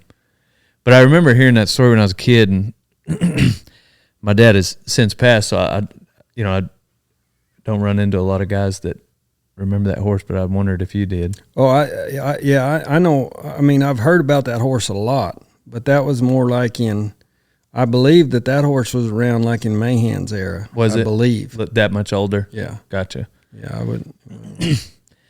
Yeah, and you didn't want to retire bulls though? They're worth. I hate bulls. I don't even like having 10 herd bulls. Yeah. You know, I mean, they're just a miserable creature. Yes, sir. I don't like bulls. If I go to an event and I am somewhere behind the chutes, they come in there and go to clanging and banging. I'm like, get me out of here. Yeah. Kind of, you know, they're just big, mean, nasty beasts. And I don't, you know, they fight and they tear up fence, and, you know, I got bulls scattered right now. I got to clean that up. You know, yes, sir. They're just kind of a pain. Was that Paige was telling me you had a longhorn get in, something from the neighbors or something? Was that a bull? Yeah. You ended up having a rope or something? Yeah. Yeah. That was me, and this guy was leasing a place next to me, and he had this longhorn bull that was always jumped the fence into my cows. And I'd saddle up and go push him back, kick him back through a gate onto his side, and he'd just, before I got my horse in the saddle, he'd jump back in. So I called Craig Cameron one day. I said, Craig, I got this bull over here. I said, come help me gather him. And so Craig come over here, and I got corrals in the middle of the ranch, which is kind of the headquarters where we do all our work. But I got corrals on the west side, and I got corrals over here on the east side. And he was over here. And he was in about a 500-acre, pretty brushy pasture. And so me and Craig went and gathered him, and we stuck him in these pens right here. And we were riding down to the saddle house to unsaddle, and we got, 400 yards away. And I don't even know why I looked back, but I just kind of turned and looked back. Right when I looked back, he was jumping out of the corrals. I was tired. It was hot, and I was tired of jacking with him, so I shook me out of loop, and I went and I throw a big old, because he had humongous horns. He was a longhorn. I throw this giant loop out there, and I rope him by half a head, and I trail him back to the corrals just where he can't, get in the brush. When I get him in the corrals, I ride up and I throw my coils through. I got this pipe fence, and I ride and I throw my coils through the fence, and I dally up and I just pull him up against the fence like this, and I tie him to the fence. I mean, where he can't move 1 inch. He's just anchored to the fence. I called that guy and I said, hey, come get this bull. I said, we got to do something, And I started thinking about it. I thought, well, I'm just going to buy him, cut his head off. Well, the guy shows up, and he gets out, and he's looking at his bull, and I said, what do you want for that bull? And he said, because I knew, he's going to jump. The problem wasn't going away. I said, what do you want for that bull? And he's like, well, I just turned down $16,000 for him. This was 30 years ago. Yeah. So it was, that was a lot of money. So he walks over to this bull and unties him and leads him in the trailer. He was a show bull. He had an 86-inch span. Me and Cameron just got him. I mean, just took green paint all over his horns. That's hilarious. We got him. Well, and if you don't want to tell this story, we can take it out. But didn't you steer wrestle an elk? Yeah. How did you do it? Number one. Well, I'd go to Denver every year, and my mom's from Colorado, and so I got a lot of aunts and uncles, there, and my One uncle of mine, he married my mom's sister. He's a wild west little mountain man. He's probably like 5'6", 140 pounds of just tougher than hell. And every time I'd go to Denver, I'd go stay with him, and we'd hang out. And he was, it was always cold and a bunch of snow in January, so he'd say, "You want to go ride snowmobiles?" And I said, "Yeah, that sounds fun." So we load up these snowmobiles and we go to these people's ranch. These friends of his got a ranch near Kremlin, Colorado, and their name was Hill. That's where I go elk hunting, is in Kremlin. You know the hills? You ought to know the hills if you go hunting there. I've only been once, but I don't remember a lot of the names. I go to Bear Mountain. I don't remember the mountains or the names of that. But anyways, we're just going up there to ride snowmobiles on their ranch. They got a big ranch up there. And so anyways, we're out me and Chet are out riding snowmobiles, and the hills that had the ranch, they came along. And my uncle, we see this herd of elk, like 50 elk, and they're on the tree line of this big meadow. You'd have to know my uncle, but he pulls up to me and he kind of talks real nasally. He says, "Hey, Winger." He'd always call me Winger. I don't know why. He'd say, "Hey, Winger, you want to bulldog one of them elk?" I said, "Yeah." And so he could really ride snowmobiles really good. You know, he did it his whole life or whatever. So he goes and he splits one off into the because they're all kind of going for the trees. Well, he splits one off out across that big meadow. You know, it's probably 3 foot of snow. And he runs on the hazing side and I run on the dogging side, and I jump off. When I get up beside her, and I jump off my machine and catch her. And I just kind of bend her around, and she lays down in the snow, and I'm petting her and stuff. And the hills are taking pictures. You know, this is back before a phone camera. They got like a camera. Real camera. Yeah. And they're taking pictures, and I don't think anything of it. And then when I go to let her up, I just get on her. And she jumps, jumping in 3 foot snow like that. And I ride her about 8 seconds, step off. And they took all these photographs, which I never thought anything about it. Well, 1 year later, I go back to Denver, and I'm signing autographs. And I'm at a table, and there's a line of people, and this guy comes up and he throws a magazine on the table, and I go to sign it. And he's like, "I don't want your autograph." He said, "There's something in there for you," and he just walks off.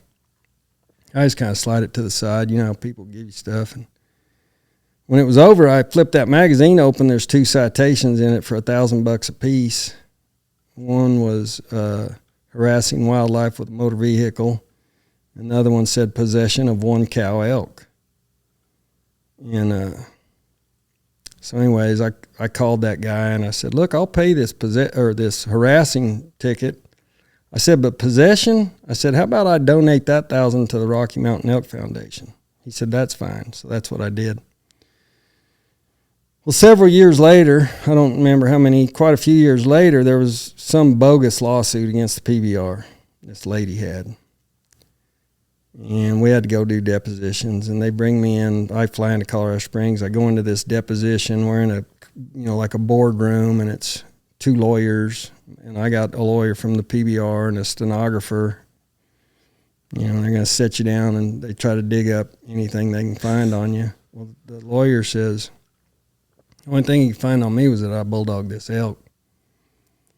And he says, "Mr. Murray, have you ever been in trouble with the Colorado Game and Fish?" And I said, "Yeah." He said, "For what?" And I said, "Well, I bulldogged the elk." And he said, "Excuse me, you did what?" And I said, "Have you ever been to a rodeo?" He said, "Yeah." I said, "Steer wrestling, you know what that is?" He said, "Yeah." I said, "Well, I did that to an elk off of a snowmobile." And he said, "Well, Mr. Murray, you sound like you're proud of it." I said, "You damn right I'm proud of it. How many guys you know bulldogged the elk?" And the stenographer lady that's, recording everything, she goes, she couldn't hold it in at that point. And the lawsuit ended up getting thrown out. And all that. But God, that's hilarious. Like he was trying to corner you or something. Yeah, of course I'm proud of it. Took first try. Yeah. We didn't even have to circle him around for a second one. I got him on the first try. how do you feel well, before I say it, like, did you ever go down to, didn't you make some trips down to that big rodeo in Brazil? Yeah. What was that like? Oh, I've man, only it's heard crazy. stories about it. Crazy. Barretos. Yes, sir. It's like 90,000 people in a big soccer stadium. And golly, they are, rodeo's big in Brazil. Mm-hmm. It's like second to soccer. It's huge. And the year I went, they took the top 12 bull riders from America and flew us down there. Another Jim story goes along with that, but Jim missed flight. I'll catch the next one. Like it's no big deal. There's a lot of stuff coordinated to take all 12 of us down there,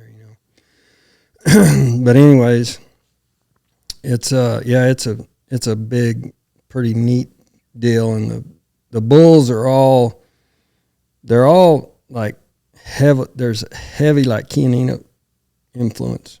Most of them look like a key, and they're gentle as all get out because they herd them kind of like sheep herders do. But that's they'll have they're amongst them all the time, so they're very gentle. And most of them bulls, we'd get off of them, and the bullfighter would just walk up to them and take the flank off in the arena as they were walking out. Dang. I'd say 90% of them were gentle. Another 10% would hook your ass. But, most of them were just dog gentle, and they bucked.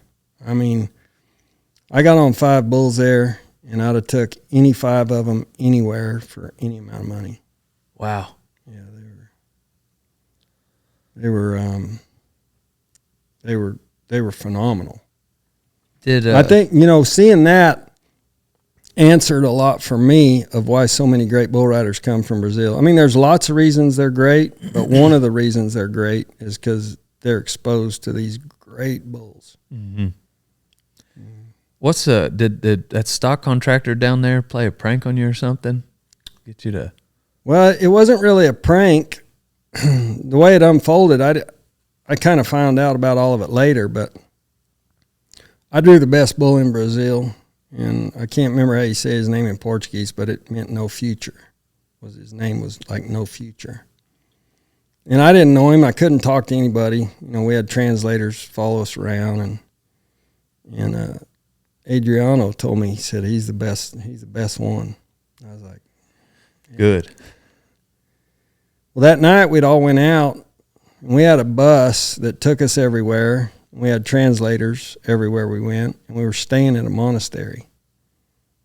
The top 12 bull riders in the world stayed at a monastery, and lightning didn't strike us.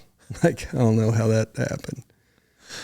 But they take us on this bus. They take us to this club one night, and we go in there, and this guy comes up to me and hands me a glass. And in Brazil, and it's all smiling because you can't talk, they can't talk to us, we can't talk to them, and it's loud in there. And he comes up and he hands me this glass of some kind of drink. And I take it and thanks, like that, kind of wave to him. Well, they got some kind of liquor down there called Pinga, and I think it's kind of like Everclear or something. It's bad stuff. Well, I drank it, and I got really, really drunk. I staggered out of the club down the road, and I sat down on the curb, and I was throwing up. And these 2 Brazilian guys come walking along, and they pick me up, and they put my arms around them, and they I don't even know what we're doing, but they start walking. They go in this building. Well, it's a hospital. And they take me in this doctor room, and they set me down, and this doctor comes walking in. I'm really drunk. And he's got this big syringe, and he's drawing this stuff into it, and he's walking towards me. And I remember thinking, surely he doesn't think he's going to give me this shot of whatever. I don't know what it is. Well, and then I saw he was, so I jump up, and these guys are trying to hold me down. I sling them to the ground, and I go running out of the hospital. And as I run out of the hospital, our bus almost runs me over. I come running out and our bus stops, and they come out and they grab me and they get me on the bus. They take us back to the monastery. They put me in bed. Well, Daryl Mills that night, in the middle of the night, he come in and took a tube of toothpaste, and he stuck the tube of toothpaste in my ears and just filled up each ear with toothpaste. You know, Just as a joke? I'm out. Yeah, as a prank, you know, on the drunk guy. I'm out. I didn't know he did it. Well, people had told us about this pinga, and they told us you'd go deaf, blind. Like that is what they told us. Well, next morning, I opened my eyes, and my mom and dad went down there with us, and my dad stops in the doorway, and he's talking to me. But I can't hear nothing. And I'm laying there, and I see him talking, and I'm like, man, I cannot hear nothing. That pinga made me go deaf. And the first thing you do when you think you're deaf is you reach up for your ear. And when I reached up to my ear, there's all this green, you know, goop on my hand. So that day I'm sick, pretty bad sick, and they're driving us around, and their cars run on alcohol, and we ran out of alcohol out in the middle of nowhere, and it's hot as all get out, tropically hot. And I'm sick, and I'm sitting in the back of this car. And anyways, the day goes by, and I get to the rodeo that night, and this is the night that I have no future. This bull is the best bull, and he's like the bodacious of. He's famous to this day. And I get on my bull. I find out all this other stuff later, but I go get on my bull, and he bucks, turns back both ways right there in the gate, and he's awesome. And he's one of the 10% that'll hook your ass too. I get off, and when I get off, I'm right there in the chute, you know, and I just step off, and I jump up on the back of the chute, and the guy that flanked him's crying. Well, the guy that flanked him was the guy that owned him. I didn't know any of this. And Adriano come over to me, and I said, hey, why's that guy crying? And he said, oh, that's the guy that owns that bull. He bet $10,000 you couldn't ride him. Or some, you know, some big amount. I think it was 10,000, something like that. But anyways, he was literally crying. I don't know if he was crying over the 10,000 or that was his baby, you know, but yeah, he was crying. But yeah. What do you think they were trying to give you a shot of? That pinga, that's what it was that they gave me. I'm saying the syringe. Oh, it's glucose. Over there it's commonplace. When a guy's drunk, they give you glucose. And I don't know what that does, but I guess they think it has some way of helping you. Yeah, so they were just trying to help. They were trying to help. Yeah. Yeah, but I had no idea. You know, and that was something that Adriano filled me in on too. You know, I was like, these guys are trying to hold me down. I said, this guy's coming with this giant syringe. And Adriano started laughing. He said, they're trying to give you glucose. Yeah. I guess. Yeah. They just knew somebody got a hold of that pinga. We got to give them the shot. Yeah. Yeah. Golly. Yeah, but so what I was going to say is the guy that come up and gave me the pinga, that was the guy that owned the bull. Oh, same guy. He was trying to win us 10,000. Right. Yeah. But see, I didn't know any of that until later. Gotcha. Until after it was over. Yeah. That's hilarious. What? I mean, are there the bulls that everybody thinks are the rankest of all time? You know, the bodacious and bushwhackers. Like, is that what you put at the top of the game too? Or is there something that stands out that you feel like people don't give enough credit to as being the rankest bull of all time? The rankest bull in my opinion, that I ever saw was a bull called Pacific Bale. Mm. And he was a brindle. He looked huge, but he really wasn't that big. But he looked huge because he had gigantic horns. And he was hard as that table. Mm-hmm. And I seen him go several times that I didn't think. I mean, he's one of them that he's like, I ain't sure God can ride him. Mm. You know, I mean, he was just super athletic. Maybe Dale Brisby. But this was way before you become the world's greatest bull rider. So he was a super athlete. He was super treacherous. He never did the same thing twice. And I rode him at Red Bluff one year, and I didn't see him for the last 5 seconds of the ride. I never saw him. And that's one of my, if I had to look back and say probably one of the greatest rides or rides that I'm most proud of in my life, it would be that ride. And there's no picture or video. Dang. It was muddy and raining, and the photographers just took the day off. And so, like, I have nothing from it, other than my memory, which I don't remember a lot of rides. I see pictures and stuff. I don't even remember where it was or who it was or what I did or anything, but I do, I vividly remember that time. You'd pull your rope, and they'd pull it about that far, and it was tight as it could be because he was just hard as a rock. Yeah. Like, he didn't cinch up very big. Everybody that'd get on him would let their rope out, and then they'd go to putting it on him. They'd take it up and check it, take it up, check it. It's like he was littler than what he looked to be, because he just looked like this high-headed brindle that would smoke you down, and his horns were so big that I think that helped him look bigger. But was he mean? Meaner than hell, yeah. Really? Real mean. Who owned him? Dan Russell, Western Rodeos.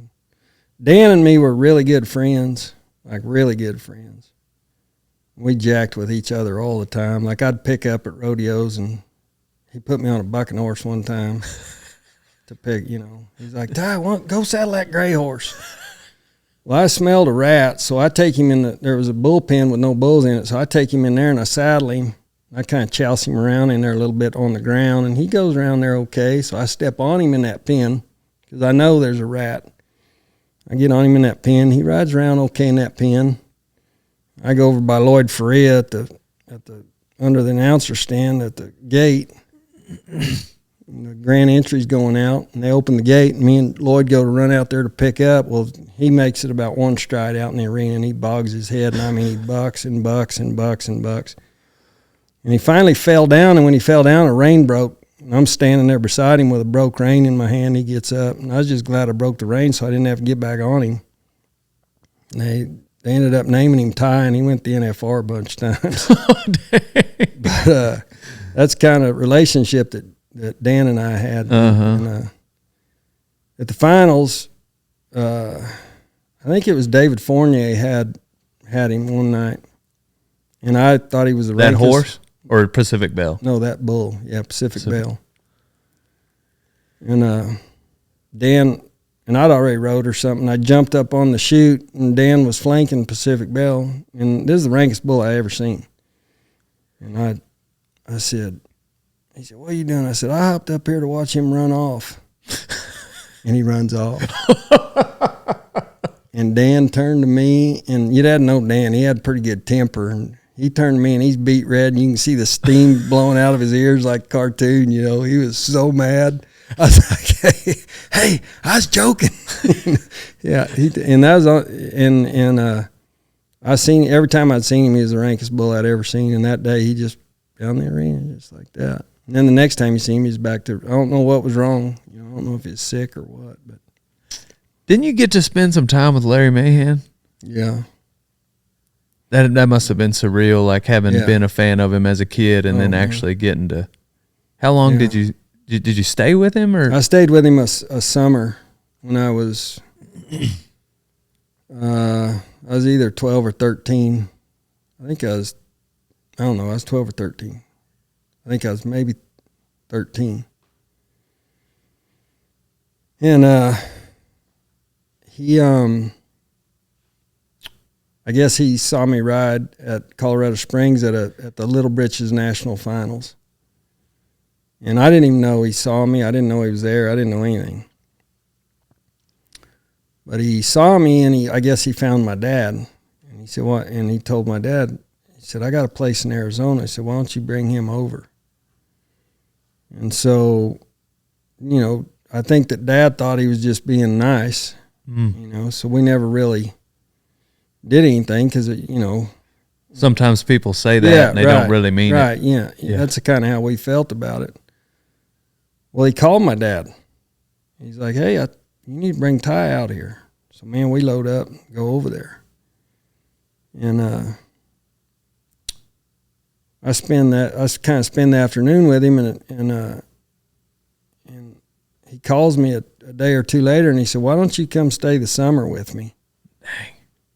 And man, I couldn't, when I had all these plans of all these rodeos I was going to go to that summer, and we just dropped those plans. We were just like, I didn't go to the national finals or anything, the junior national finals or whatever. And I got on my very first airplane to go see him. And I got off that plane, like Southwest or something. I get off that plane, and I get in with him into his, little Cessna. It's the second plane I've ever been in.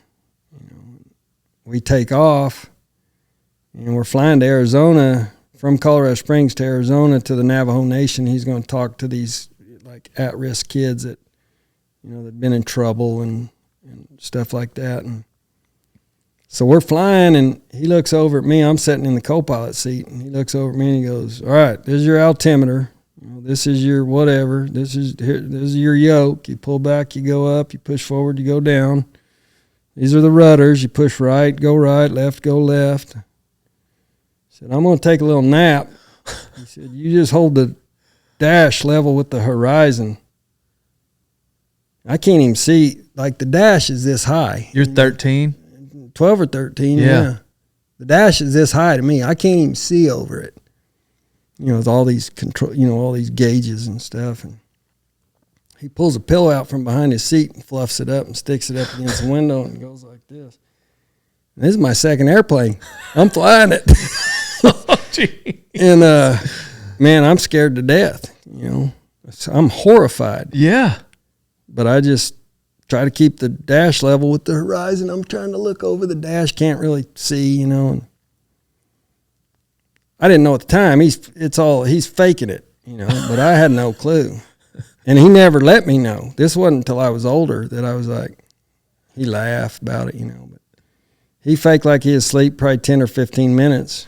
Felt like 10 days. He slowly sits up and he yawns and stretches and he says, "All right, I got it now." But it was probably on autopilot or whatever. But but I didn't know any of that. He'd do stuff like that all the time to see how I would react. Uh-huh. And I didn't know that at the time, but when we landed in Arizona at this thing where he was speaking and talking to these kids, there was probably 500 people in this big like auditorium type of thing, and I'm just standing in the back, And he's up there talking, and he says, "There's a very promising young cowboy that I want to introduce you guys to. He wants to come up and say some things to you. Ty Murray, come on up." And I mean, here I am. I'm like, I'm over there like, I never spoke in front of anybody. And, he loved to do that kind of stuff, just throw you in the fire and see what you do. And I don't remember what I said, but, I got up there and said something. Mahan never talked to me one time about riding. Not one thing. He never said one thing. Dang. But he talked to me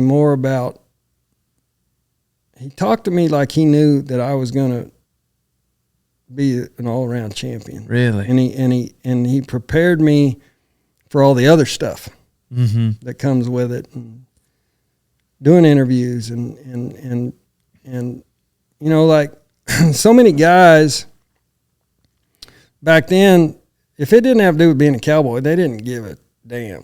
Right. They didn't want to talk to the newspaper. They didn't want to do pictures. They didn't want to do an interview. They didn't want, it was almost like a joke. Cody Lambert was really that way when I first came around. Like he didn't want to do any of that. He's just cowboy. I don't do that shit, And I'm so glad that I had the influence of Larry, because Larry showed me how important it was. And so I tried to carry that forward. He said, I remember him telling me, he says, "Look, the whole world has no idea what it's like to ride a bull." He said, "So when somebody asks you about it, you don't say, 'Well, I kept my hand shut and it worked out.'" He said, "Tell them what it felt like, tasted like, smelled like, looked like." He said, "Tell them every detail you can think of. Explain it to them." He said, "Because that's what people want to know. They have no idea what it would be like to get on a bull." Like that's an example of what he, yes, sir. And so I really carried that forward, and I watched Cody Lambert change over the years.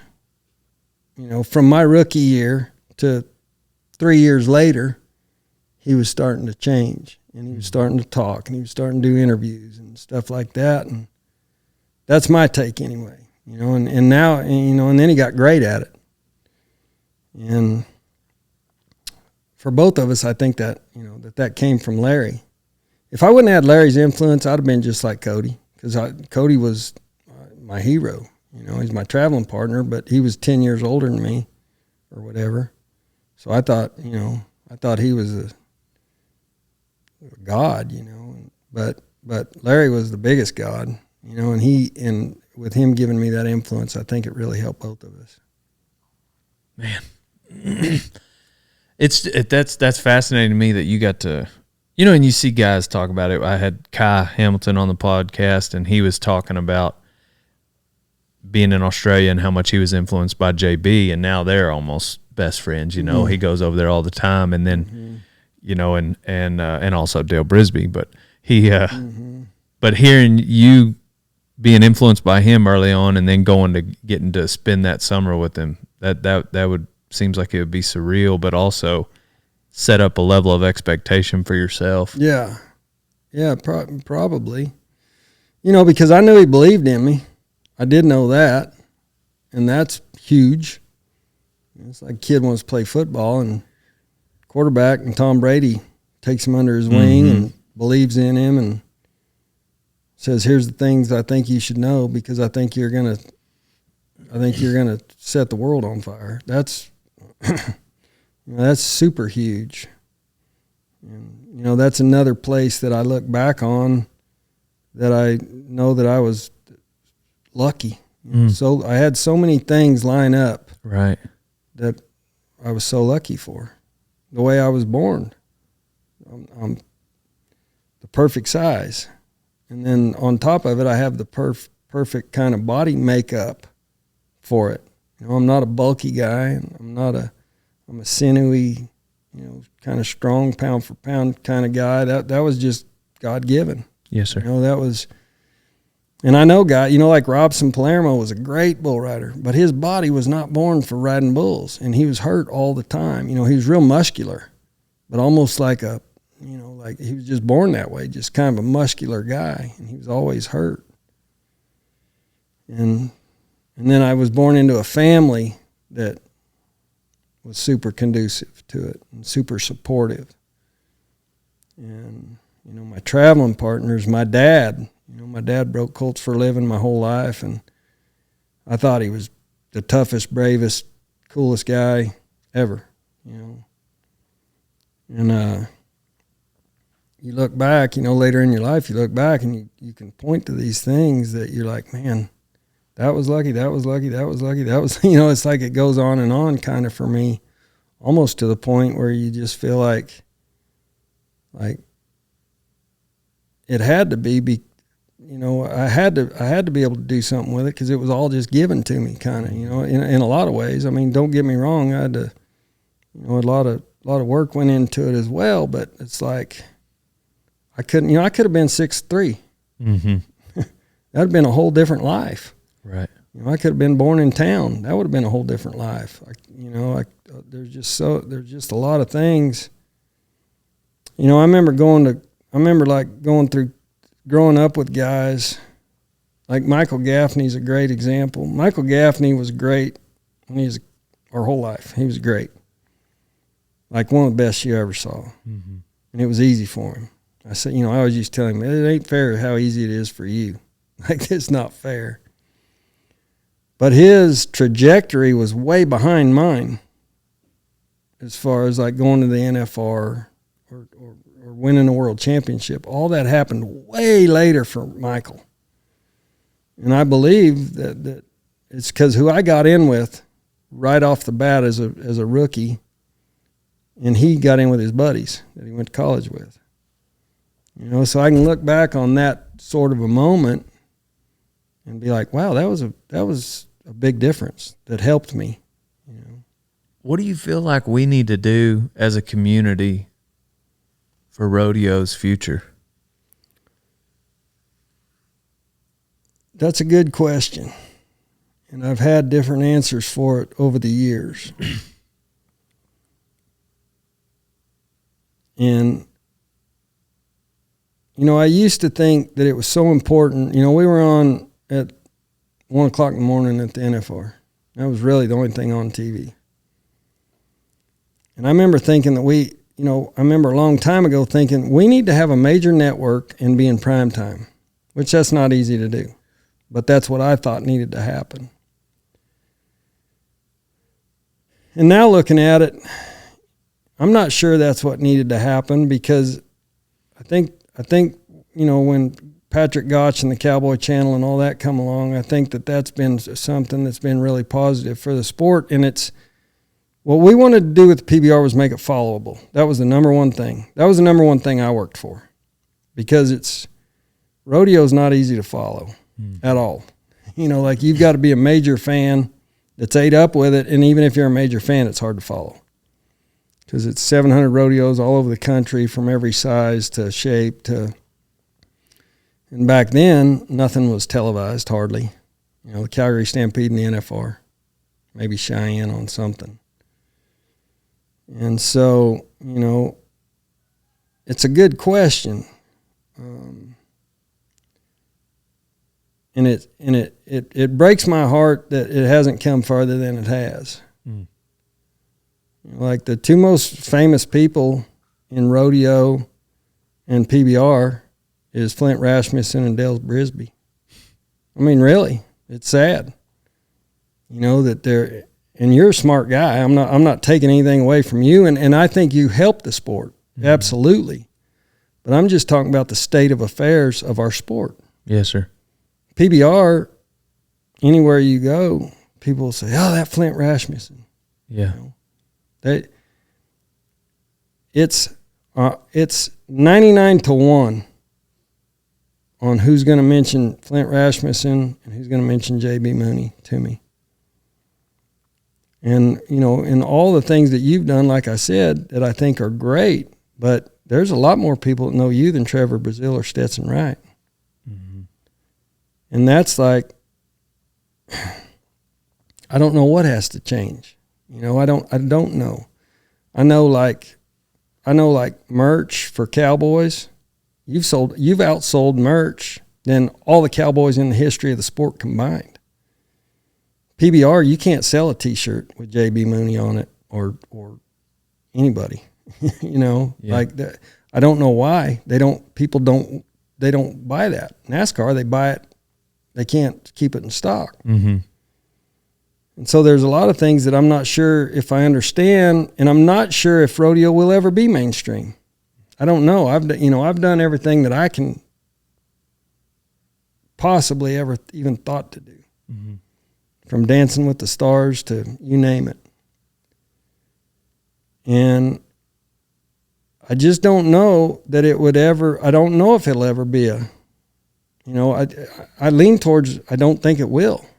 I think there's certain sports that are amazing, like you watch guys jump motorcycles that, do 5 backflips and a front flip and let go of the bike and spin around and somehow land on it and land it. But that's not the only people that like that is a small group of people that really love motorcycles, Yes, or sir. There's swimming or, things like that. A lot of it, I think,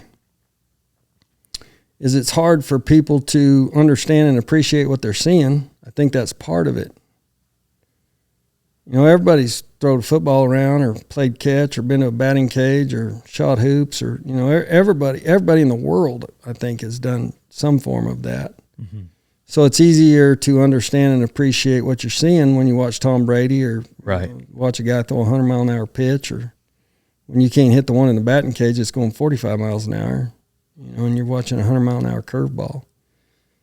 I don't know if that's an element of it, and I don't know if it has more of a circus type of an atmosphere and feel, that it comes to your town once a year and you get to get the kids and put on hats and boots and go see the horses and the cowboys. If that's just how, the big majority of people look at it, I don't know, because, for me it's been such a strong, wonderful, amazing presence in my life. And I understand sport that it is, and the guys that do it, I understand what athletes they are. The ESPYs have never even thought of a rodeo guy or the sport. It's like they don't even think it's a sport, and like the guys aren't even athletes. I'd love to have that argument with anybody. Yes, sir. You talk about what sport is, and when you talk about what the attributes that an athlete has to have, feels to me like rodeo has it in spades. But in my 54 years, I haven't seen a lot change, really. Even in the PBR, we've made some big strides, but we're not on ESPN. We're not considered for an ESPN. We got so far to go. It's not even funny. Yes, sir. As far as growing the sport, it's grown and it's still growing, but it's a slow process, and it's a long ways from being as great of a sport as it feels like it is to me. And so, in starting the PBR, I think one of the important things is it's a sports property. It's not an association. And I think I won't even say that that's what holds rodeo back, because I think that there's a place for an association. But an association at the end of the day is like a car club.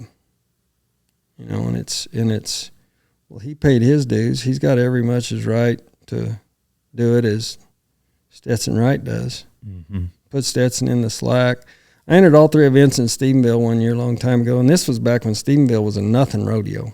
I mean, like nothing. I just went because it was in my hometown. I got drawn up. I was probably a 6-time world champion, 8-time world champion. I got put up in slack in all 3 events. Dang. Just stuff like, there's things like that I don't know if that's holding rodeo back or not. Yeah. But it seems like that's not a good call. When you're talking about if you're trying to make it a sport, that's not considering your consumer. And so I think that was our number one thing when we were starting the PBR, and even now to this day, we're trying to make it better for the consumer, which is our fan. And I gear every decision towards that. Because in an association, you got 10 dogs fighting over the same bone. You got these representatives from different events, and the bulldoggers, they want to be in slack and they want to run 5 head, and and the bull riders want the opposite, and then the trick riders, they want something else, and the specialty acts and the committee, what I mean, all this different stuff, and they're all fighting for what makes it better for me. Right. But that's what the setup of an association is. And I'm not saying that there's no place for that. I think there is, because I think that rodeo is a sport that can be on several different platforms. But I sure wish that there was a platform that was just the very best. Mm-hmm. So instead of having one NFR, you're having those same guys and those same animals on multiple. Yes, sir. I don't know what the number should be, but if for it to ever be a bigger sport, or I don't even know if you can call it mainstream, but something bigger, I don't think operating it in that way it could ever get there. Yes, sir. Because all those things still take place. Guys turn out right and left. So, imagine if you go watch Peyton Manning play and you get there and they're like, no, he turned out. Yeah. So you get to watch, him play quarterback. Yeah. That's essentially what the rodeo fan deals with every time. And that's just one example.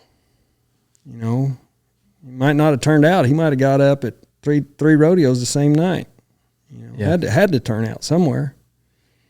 So there's all those little things. The PBR, it wasn't rocket science. It wasn't like we were a bunch of geniuses. We were just trying to make a followable sports property. That's basically what it comes down to. We wanted the very best guys, the very best bulls, and for people to be able to follow it. for them to be able to tune in every week on TV. Because it doesn't matter if you're selling out 20,000 seat arenas. That's 20,000 people's a drop in the bucket compared to what can see it on television. And so, that was if an event has a chance of becoming more mainstream, bull riding's the one. And you look at how hard it may be for people to relate to bull riding because they have no way to understand or appreciate it. Imagine calf roping. Yeah. Or team roping. And they're watching guys do it in 4 seconds. And it seems like, what? It's almost like you just can't even fathom it. It was like Dancing with the Stars for me. I had no clue that world even existed. I didn't know there was ballroom dancing. I didn't know that there was these dancers that dedicated their whole life to it and could do it all amazingly. And they could learn a dance in 5 minutes, and it took me 8 hours a day for 5 days. Yeah. That's kind of the same thing that most of the world experiences with rodeo is the way I experienced that. It's like I didn't even know it existed, and I had no idea that you were good at it. And I just thought music plays and you do different things. Dang. That's a good analogy. So I don't know if I know what the answer is, but I know that it feels to me like there needs to be something where every fan that goes or watches on TV, it feels the quality of the NFR. That being said, I also think there's room for a lot of the things the way they are, because there's rodeos in Houston, there's rodeos in Stephenville, and they are a fun thing to go to once a year. They are neat. It is Americana. You do get to put your hat and boots on your kids and get to go and see the horses and the cowboys. That's part of it too. But it depends on where you're looking at it from. If you want it to feel like a professional sport, or if you want it to feel like a circus type of an atmosphere that people get to go see the horses and cowboys. Yes, sir. And I think there's room for both. I think there's a need for both. But yeah, we did the Netflix show, and the producers and I were talking on what to call it and what the show needed to be about. And I said, well, being on the internet, I get maybe 20, 30, 40 messages a day from people either asking, how do I become a cowboy, or how do I start riding bulls? Really? And I tell people, Chris Ledoux had that song, you just can't see them from the road. Like cowboys exist, but you can't see them from the road. And that's one thing I think the internet has done is it's allowed people to see what we do, because we can film it out and they have access to that. And lifestyle. See, that's a great example that you just told me, because JB Mooney doesn't get 40 calls a day about how to become a bull rider. Mm-hmm. You know what I mean? Yes, sir. Yeah. And kudos to you on being able to grow your brand, or the whole thing. And it's multifaceted. I see that. And that's because obviously you're a smart guy. But I've watched for 54 years of my life, nothing's changed. Yes, the money hasn't even changed. My whole life I'd hear the older guys say, the money's what's changed. No, it hasn't changed. Larry Mahan won a lot more than I did at a lot of rodeos. When you factor in that when he was going, a hotel room was $15 or whatever it was, it hasn't changed. The total dollar amount looks different, but it hasn't changed. It's the same thing as it's always been. And like a perfect example is Calgary Stampede. Don't get me wrong, I love that. I love that rodeo. I love going to it. It's neat. It's iconic. It's fun. It's everything. They've been adding 50,000 for 50 years. Yeah. You know what I mean? Come on. Are you kidding me?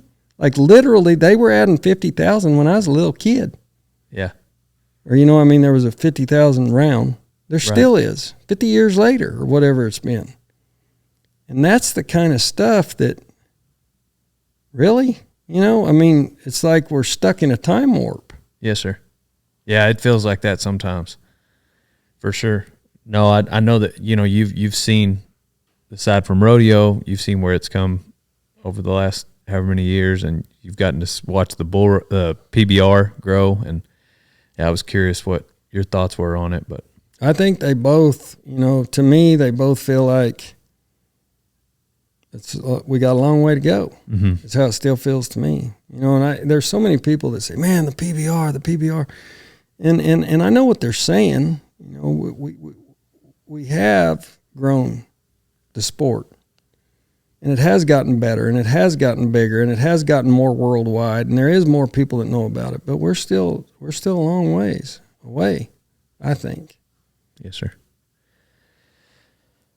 Well, we usually wrap these up with life advice, and whether the listener's a bull rider or a fan of the sport or doctor, lawyer, do you have like a one-liner or a motto that you circle back to?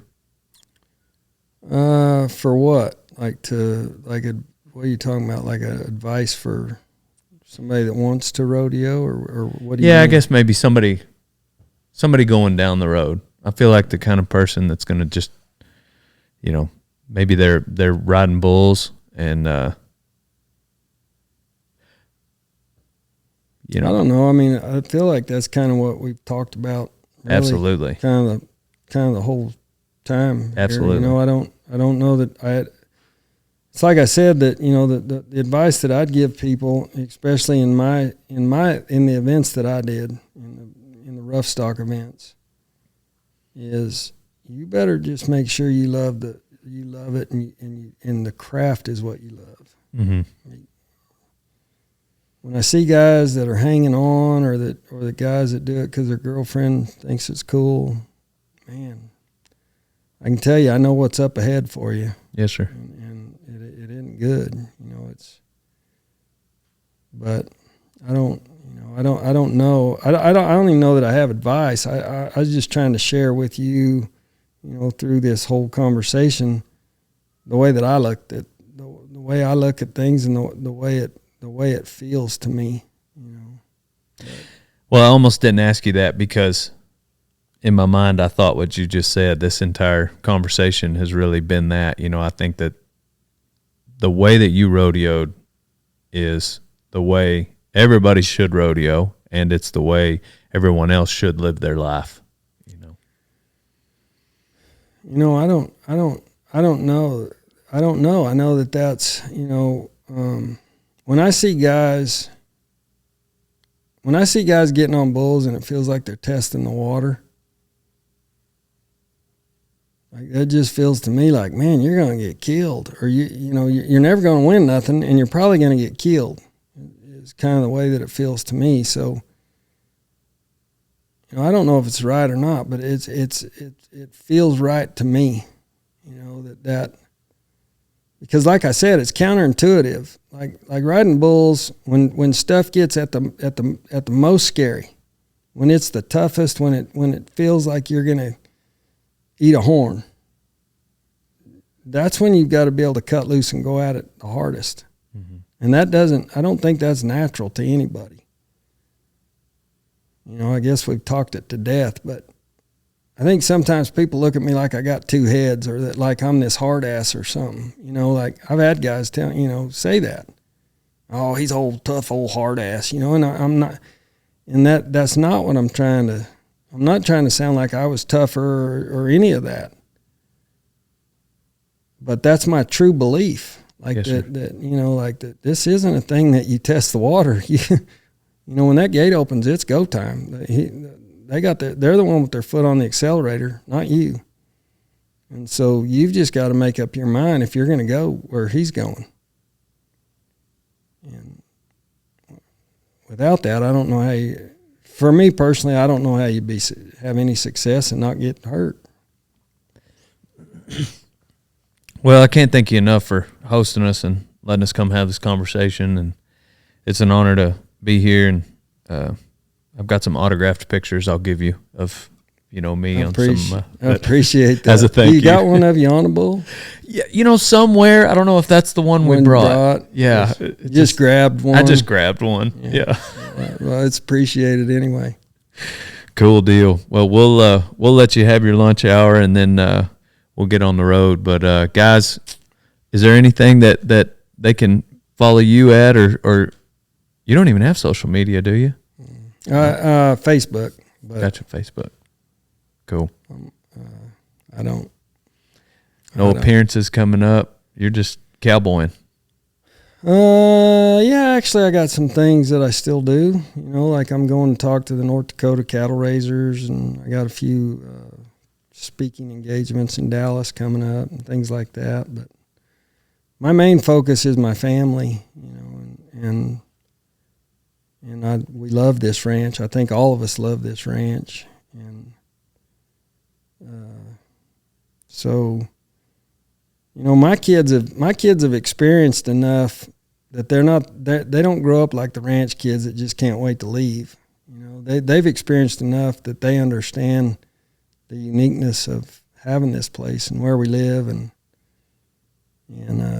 boy, nothing feels, you know, all the stuff throughout your life that you feel like is important. It's not that important once you have kids. Like you know, it feels like that's how it feels. Like it feels like now this is something that's important that I can't screw up, and I don't get a second chance at. And and there's a lot to it for a long time. You know, it's not that's what it feels like to me. And I'm trying to be a good husband and a good dad. And it's not easy, you know, especially with little Miss. She's full throttle. Yeah, I bet. I bet. My hair was brown before she was born. Used to be. Yeah. Well, good deal. Well, you guys check them out on Facebook, and hope you enjoyed the podcast. We're on to the next one. Pow pow, son. Hey, thanks for listening in. We love bringing you these podcasts and Rodeo Time episodes. So don't forget to like, subscribe, and comment, and then check out rodeotime.com. I'm on to the next one, old son.